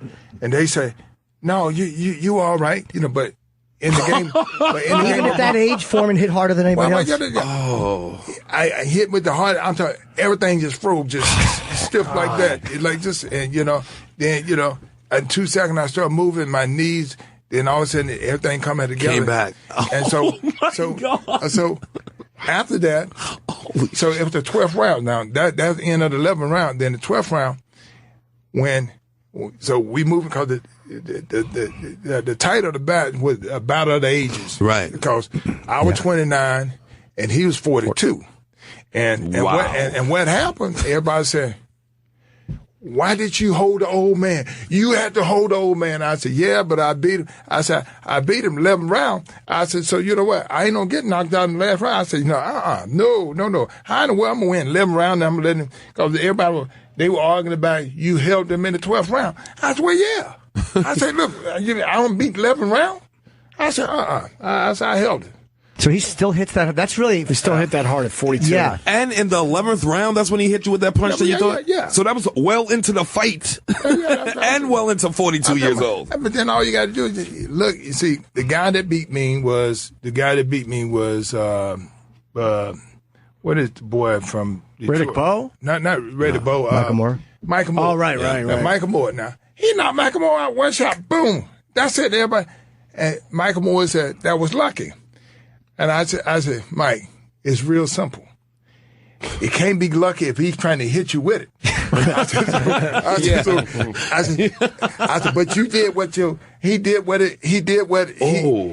what his coach told him not to do. The coach said, stay away from him, Mike. You don't want him to fight, but Mike wanted to embarrass him. Right. And he got hit with that shot. Right. Bam, like this. And when I seen that shot, I said, boy, I did the right thing. Stayed away from that guy. Well, you never, like, whoever beats whoever, you never know, because when you watch, like, the Ali Foreman, I mean, Foreman destroyed Ken Norton, he destroyed Joe Frazier, and those are guys that Ali had a hard time with. So it's like one guy will lose to one guy who will. Because their styles are different too, probably, right? Styles make fight. Styles make fight. How many times did you get knocked out? I ain't get knocked out. Not many. Time. Never. I'm trying to tell him that. He's convinced he got knocked out. I'm like, no. I never got knocked out. I keep telling him that, but he's like, no, he did. I'm like, no. That is amazing. That's unbelievable. Yes, sir. I think we have the punch, if you want to see it. This is the punch that you're talking about. Oh, yeah. You know, it's a hard punch when you have to ask if your teeth are still there. Let me see this. Is this it? You said it's the end of the 10th round or the 11th round? 11th. Yeah. Man, I didn't think I didn't know you never got knocked out, Holyfield. No. I know you could take a punch. Amazing. Everyone talked about how you could take a punch. But, I'm thinking, the thing is, as long as you see the shot, the shot that you don't see hurt. Right. If it sneak up on you. Yeah, sure. First thing you ask people, first thing you do, you ask, what I get hit with. Because if you don't find out what you get hit with, man, you get hit again, man. I'm telling you, it mess you up. I'm always amazed with guys that get knocked out. Whenever they stand up, you can tell they're very disoriented. And like they want to know what happened, and they're kind of hoping against hope that they knock the other guy out. And, that's a very confusing thing, I guess, to get knocked unconscious. I hate seeing a boxer so vulnerable. You know, like when Tyson got knocked out, it's like at that moment he was so vulnerable. Oh, and he put his mouthpiece in backwards? All askew. You were in the audience for that, by the way, in Japan, and you had a $12 million fight coming up. The Buster Douglas thing. Yes. Well, the thing for them is like, see, the reality, Buster Douglas was a good fighter. Yeah. It's amazing how people would psych you up and say, because they don't know somebody, and they talk you into making you feel that this guy can't fight. Man, if you looked at Buster Douglas would knock people out with jab. Bam. He had a hard jab, man. He would knock people out, and he's a big guy. And see, the fact of the matter, I don't even think they actually gave Mike Tyson the credit he should have got. Mike Tyson's a little bitty guy. Yeah. And he fighting these big old guys, 6'4", 6'5". His arm's shorter than mine. His reach about that much shorter than mine. I'm like, he's 74, and these guys are 84. Wow. I'm like, and they outweighing him. And so the only way that I felt that I could be the heavyweight champion of the world, because Mike became heavyweight champion of the world. I said, ain't no way in the world. If this man could be the heavyweight champion of the world, I know good and well I could be. My arm longer than his. Yeah. I said, shoot, he jabbing them guys. I ain't never seen somebody arm that short and he can walk up and jab somebody. Right. He jabbed them. It's amazing how boxers look at each other, because we're in awe of Mike Tyson, and you said, and he's a little bitty guy. It's just so funny how other boxers just look at this world much differently. That leads to why chasing Tyson is so great, because you're ready to fight Tyson. You got a $12 million contract, was either signed or was going to be signed. Buster Douglas knocks out Tyson, and now instead of fighting Tyson in 1990, you don't get to fight him until 96, 6 years later, because then you guys were ready to fight in 92, and then he had his problems, obviously, and then he finally gets out of jail, and finally you guys fight in 96. Was that frustrating? No, it wasn't, because you got to understand, I I beat Buster Douglas. I beat the guy that beat him. Sure. Yeah. And they switched around and said, well, you ain't beat Mike Tyson. I said, what they got to do with it? I said, my goal was not to beat Mike Tyson. My goal was to be the heavyweight champion of the world. Exactly. I was told at 8 years old I could be the heavyweight champion of the world. I wasn't told that I could beat Mike Tyson. I didn't even know nothing about Mike Tyson. Right. I said, so the whole big thing is that I was chasing titles. I was chasing the person who's going to be the champion. I wasn't chasing Tyson. My whole thing, I never had nothing that I had to really fight, no fighter. My goal was a fight for the title, whoever it be. You know, I'm saying, it's just like, you know. But it had to be frustrating because the boxing world wanted to see that fight so badly. But that's what I'm saying. I don't get into what everybody else is thinking. What everybody think. My mama said, son, if you get into trying to please everybody, son, you the only one gonna be unhappy. Right. Because you can't please everybody. Because my mom always said, you know, Jesus was perfect. And he couldn't get everybody on the side. You know good and well, you ain't perfect. You can't get nobody on your side, everybody on your side. So that's just the way it is. So they shouldn't have called this Chasing Tyson. Well, you know, but he was the champion though. Yeah. He just happened to be the champion, and so the whole big thing, because anything that Tyson said, everybody believe what Tyson said. Yeah. Now, I got to be one of the honest people in the game of boxing, but when Tyson told everybody I was a cheater, everybody started telling me I'm a cheater. How in the world can somebody? That's true. How in the world somebody gonna tell you I cheat and I headbutt them, and you see the guy jump up and headbutt me? Well, can I go with that for a second? It was the first fight, and even Tyson came out and said, "No, man, that was not on purpose. Him headbutting me." He goes, "Look, I do the same thing. It just happens when you're battling it out in the ring." And even after that fight at the press conference, Tyson, wow, he pointed to you and he gave you all the props in the world, saying you were the better fighter that night, and gave you nothing but praise. What that what I'm saying? It was that. Then all of a sudden. You said, then what would make somebody come in and talk to him and then it change his mind? All of a sudden, he get a different attitude. And I'm like, but I know that somebody had to tell him. And they started telling him, you didn't want to kill him, Tyson. You knew he had a bad heart. Now you know that he ain't got a bad heart. You can go in there and get it. Right. Like that. So this is what I'm like. You think he was just spinning that just for the fight, just to put asses in seats, though? But it seemed this is what happened when people come around. And so because for one thing, I knew, like Mike Tyson, I knew that he respected me because his first wife, Robin Gibbons, said, you know, as an older fighter, he respects you more than anybody. He said he respects you more than anybody. He ain't gonna let nobody say nothing bad about you, but he ain't gonna let nobody say nothing good about you either. He just can't nobody talk about Evander Holyfield whether bad or good. And he said, cause Mike have these mixed emotions. Cause he'll get mad if he like you. He don't want nothing to happen to it. He don't think nobody can whoop you and all this. But he don't want to talk about it. Right. He don't want nobody to brag about it, all this. And so it's that kind of mixed emotion. And like that. And so it's the fact of the matter is that I was the person that I was never going to say that. I realized that because everybody try to compare us. They say, if both of y'all from the ghetto, then why he act that way? And I tell them, I say, look, don't nobody choose their parents. I said, I didn't choose my mama. I said, you think I would have chosen my mama if I had a choice? I said, don't nobody choose their parents. I said, so, I at least had a mother that was at home and a mother who, I just happened to be the youngest. She learned from all my other brothers and sisters to know what to do right by me. I said, now, my mama was actually the real deal. I said, cause I would have quit boxing at 11 years old. I said, cause at 11 years old, I lost my first match. I started crying. I ain't want to fight no more. My mom said, you going back?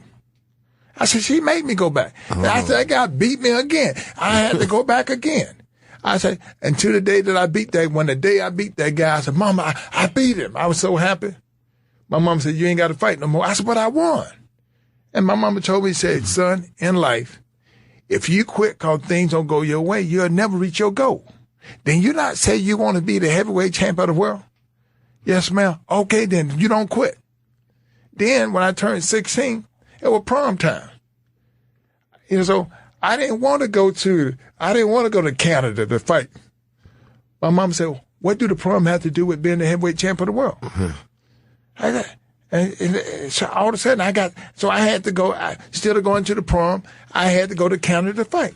I won the tournament and all that, but those type of decision is the person that I became because my mama helped me to that. Right. And, that's amazing. Yeah, put the priorities in line because you don't put the priorities in line, things happen. She seems like she was an amazing lady, man. She was. I'm saying she wanted me to be better than her. Did she? I'm thinking she passed away. Did she see you become champion? Yeah, she see me become champion twice. Oh, okay. I'm saying because after beat Reddy Bow. Now when I beat Reddy Bow, she son, will you please quit boxing? You got money. You ain't nothing wrong with you. Come on, son, please stop boxing. I said, Mama, this is my love. Mama, what else I'm gonna do? Yeah. And my mama said, son, she made me box and she don't even like to see me get hit. Yeah. Only thing that she worried about is if any scratches. Well, you ain't got no marks. I said, Mama. I'm talking, she worried about the looks. Yeah. Like I said, I'm like, life is about performance. She wanted to keep you handsome. Yeah, you still look very unscathed. Yes, you do. You made it through. Amazing. And how old were you when you beat Riddick Bowe? I beat Reddy Bow. I just turned 30. See, that's way too young. But you know what? They call you old at 30.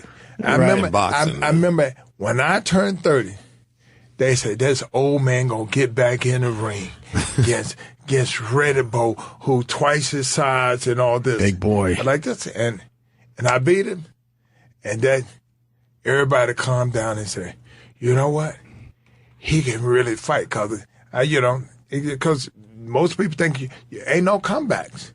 Yeah. Ain't no comeback. You just think about Floyd Patterson, the first person that ever been a heavyweight champion world twice. Yeah. You think about all those years. After all these years, he was the first person that ever been a 2-time champion. Ali was the first person 3 times. Yeah. You know what? I'm the first person 4. I'm like, so it show you that you learn from these different situations, and the person who make adjustments one gonna recover. But the art of the game that I tell people, I said, well, a person who made mistakes can tell you more than a person who did not make no mistakes. Right. I said, that's it. And so when I go and talk to people, so everybody realizes he wasn't perfect. I said, see, you see. So, I know what I'm talking about because I had to keep going back to the drawing board. Right. So anytime a person don't want to go back to the drawing board, they're not going to be successful. Yeah. When did you get the respect from the press, you think? Because you got a bad rap over the years. When you beat Buster Douglas, even they're like, yeah, but Buster was out of shape. They always had some weird reason why you won the fight. Well, yeah. When did that finally turn around for you, you think? In 96. I'm going to tell you what happened. 96. Let me tell you what happened in 1994. Okay. 1995. In 1995, I fought Reddy Bow. And before the fight, they were talking, they were asking what's going to happen. I said, what do you have planned for 1996? I said, I'm going to carry the torch and I'm going to be the heavyweight champion of the world. And they start laughing. Of course, I get stopped by Reddy Bow. And so I lose the fight. And they laughed. It wasn't even a press conference. They just laughed at me. They laughed at me.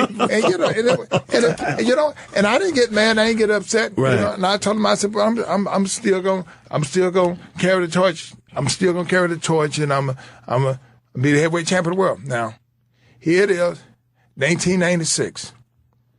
I fight Bobby Cheers. Mm-hmm. And before the fight came on, they showed every bad thing that ever happened in boxing. The reason why a boxer would not carry the torch. They showed this before the fight. All the bad, Larry Holmes jumping off, kicking people. Reddy Bow I forgot about that. They showed all these bad. Yeah. They showed all these bad things. I couldn't believe on HBO why a boxer would not carry a torch. Mm. So you know what? And so, by me living in Atlanta, I went down and told the people, I said, I'm the only champion y'all have. Who in the world do y'all have from the state of Georgia who did more than me. Right. I told that to Billy Payne and all this. And so, because I was asking I need to carry that torch. Mm-hmm. I need to like this thing. So, all that whole time when coming up to the thing, then nobody called me. And I'm wondering, well, I'm from Georgia. What? Then all of a sudden, I get a call, and somebody called me asking, did I want to carry it in my neighborhood? Man, I screamed and hollered at that lady so bad. and when I got off the phone, I had to get on my knees and, Lord, forgive me. I said, but I wouldn't think they would do that. Then all of a sudden, when all the time drifted away, and I started thinking about it, I made a mistake. I should have go ahead and carry that torch. Oh, you didn't carry it through your neighborhood? Well, no, I didn't carry it. You just turned the whole thing down. I said some choice words to that lady that wasn't even like me. That's right. I'm sure she deserves it. I said, then all of a sudden, you know what? I blew it. Then midnight, the day that the thing started, they called me and say, Evander, and I'm like, it's a guy named Harvey Schiller, and he said he's the president of Ted Turner. He said, I got some good news and bad news. I said, about what? He's about the torch. I said, I'm still in it. He said, yeah. He said, but I got good and bad news. Which one you want? Give me the good news. He said, the good news is that you're going to carry the torch. Nice. I said, what is the bad news? Yeah. He said, you're not going to like the thing. Right. I said, well, who going to light it? He said, I can't tell you. He said, plus you can't tell nobody you're going to run it either. He said, you got to come up at 7 o'clock in the morning, and we got to rehearse this thing and all this. Oh. And the first thing I said, I'm going to shut my lips and not ask no question because I don't want to lose out now.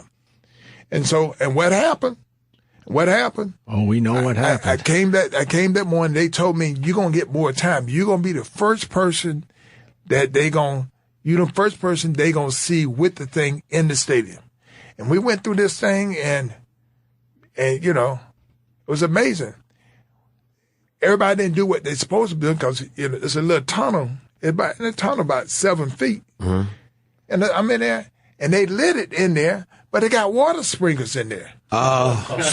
So they light it and they leave, and if this thing flickering by my face, man, and it's burning my face. So, but I don't want the sprinkler to put it out because I don't want to be the one that messed it up. So I had to tolerate this hot flame, and I had to climb 15 feet up a ladder by myself, and somebody thought been holding it, and they wasn't there.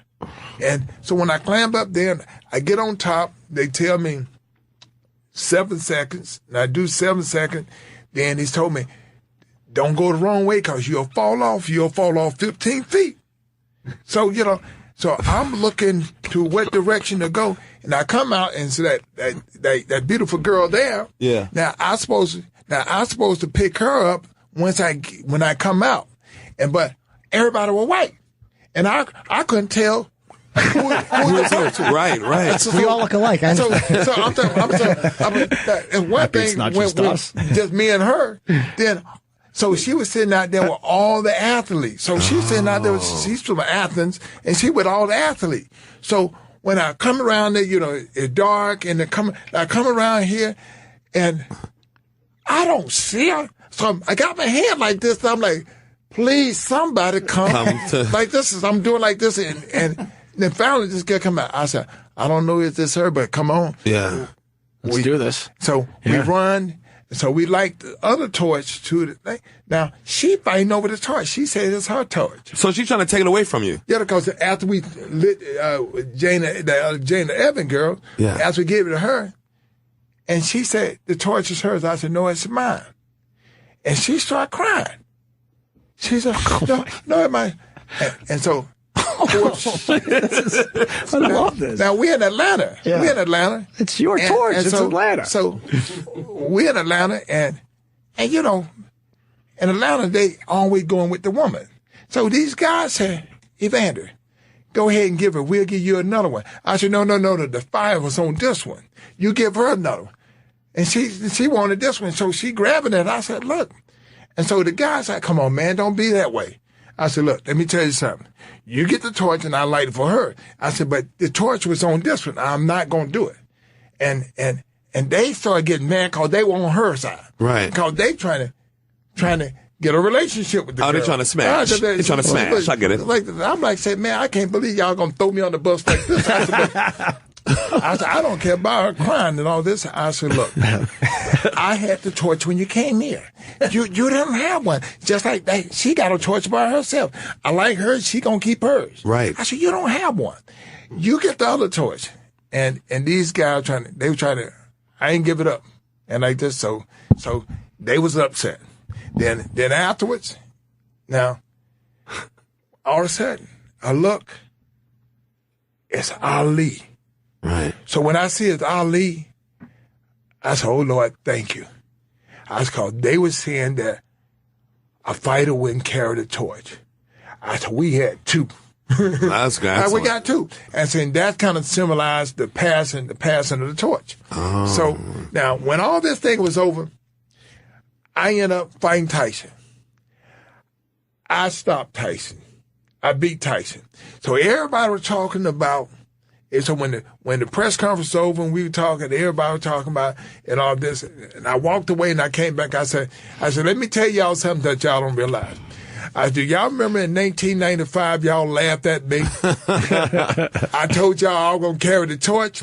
I carried the torch. I told y'all I was going to be the heavyweight champion. And everybody said, you know what? He said it. And they said, God, man, you know what?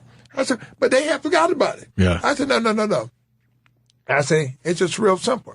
I said, I told you I was going to do it. Like just saying, and everybody was like, and people say, man, you know, that's amazing that in the point of you losing, it's your first time ever been stopped, and you told them, say, I'm going to carry the torch and I'm you got the last laugh on it. But that's what I'm saying. That's amazing. But did the little girl get her torch in the end? Well, wait. Fuck that little Greek bitch. She got one, but she didn't get mine. I would love to see her trying to take one out of his hands.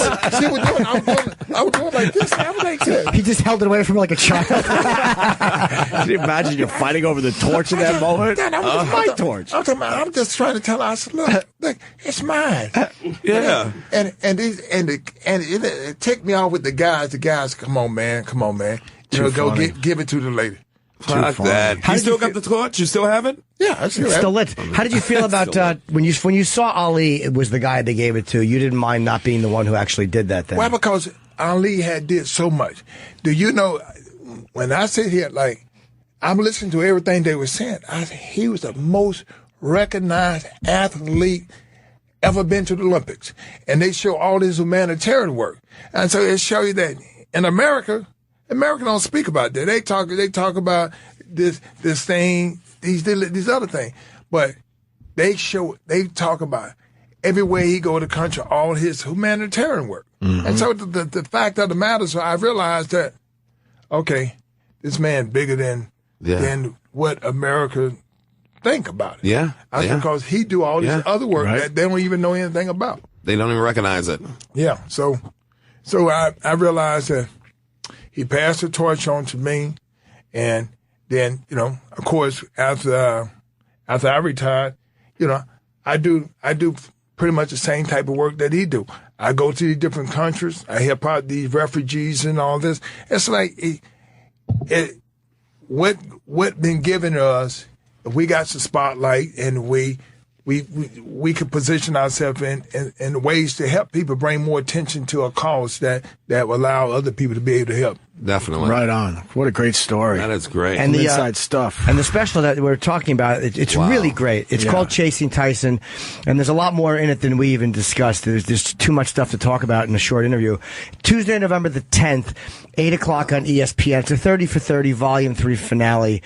And it's EvanderHolyfield.com and Holyfield on Twitter. That's one L. In a way, it kind of made me sad because I grew up loving boxing, and I was reminded when you and Tyson were out, that was pretty much it for me, I think. I might have lasted maybe another year or two, but barely.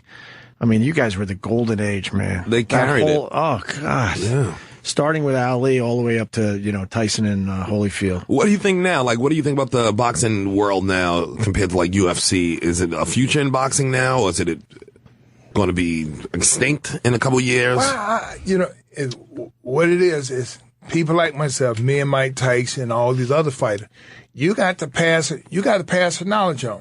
Yeah. It's just like, if your parents don't give you the knowledge, you're not going to be better than your parents. Mm. Your parents got to tell you where they wrong at, and they got to tell you where they were right at. And so this would take it to a whole nother level. And so I think that it is selfish for us to say, oh, this next generation, man, they just don't know what to do. What are you doing to it's everybody's, like with me, I know it starts at home. Success starts at home. Failure starts at home. Because this is what happened when you don't give your kids the knowledge and to be able to tell them, say, look, I made these mistakes. Like I'm always telling my kids, like my 6 older kids, and everybody say, you're a grandfather? I said, no, I'm not a grandfather. Why? Because I told my kids, I said, look, hey, let me tell you something. This is the mistake that I made. I thought because I had money, just because I have money, it don't make no difference how many kids I have. I said, so I got myself in a bad situation. Look, you don't want to do that. You don't want to split your earning up like this. I said, because it ain't going to work. I said, you don't have enough time to be going all over the world to see everybody. Right. I say, so you have to admit to your mistakes and things that you have to turn from for your kids to be successful. But that's the same thing in boxing too. I go out and I speak to different clubs and all this and tell them this is how you become successful. And you cannot take this stuff for granted. If you're gonna box, you got to start at a young age. You don't wait till you're 19 and 20 to start. The only thing that you want to do is knock somebody out instead of working the technical part. Yeah. Great heavyweights, they watch the little guys. You learn how to fight like the little guy. The person who fight like the little guy is the one going to be good. Mm. And you fight like a big guy, man. The only thing you're doing is a hug and then throwing 2 punches and a hug, then throw 2 punches.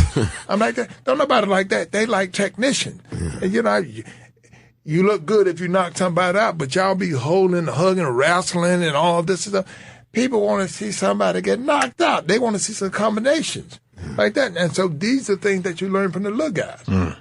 You got to go. Unfortunately, they're telling us we got to get Holyfield out of here. This was awesome. That was amazing, man. That was great. So great to meet you. We had your pal in 2 days ago. Holy Mike Tyson was sitting right in that seat. What a week for us. We get Tyson and Holyfield in 1 week. My God. Unbelievable. Anything else you want to promote, Evander? You want to promote the team Holyfield? We could. Yeah. Where do they go for that? For the sweatshirt. For the sweatshirt. Yeah. Don't you got a clothing line, I think? Yeah. Cool. Oh, there we go.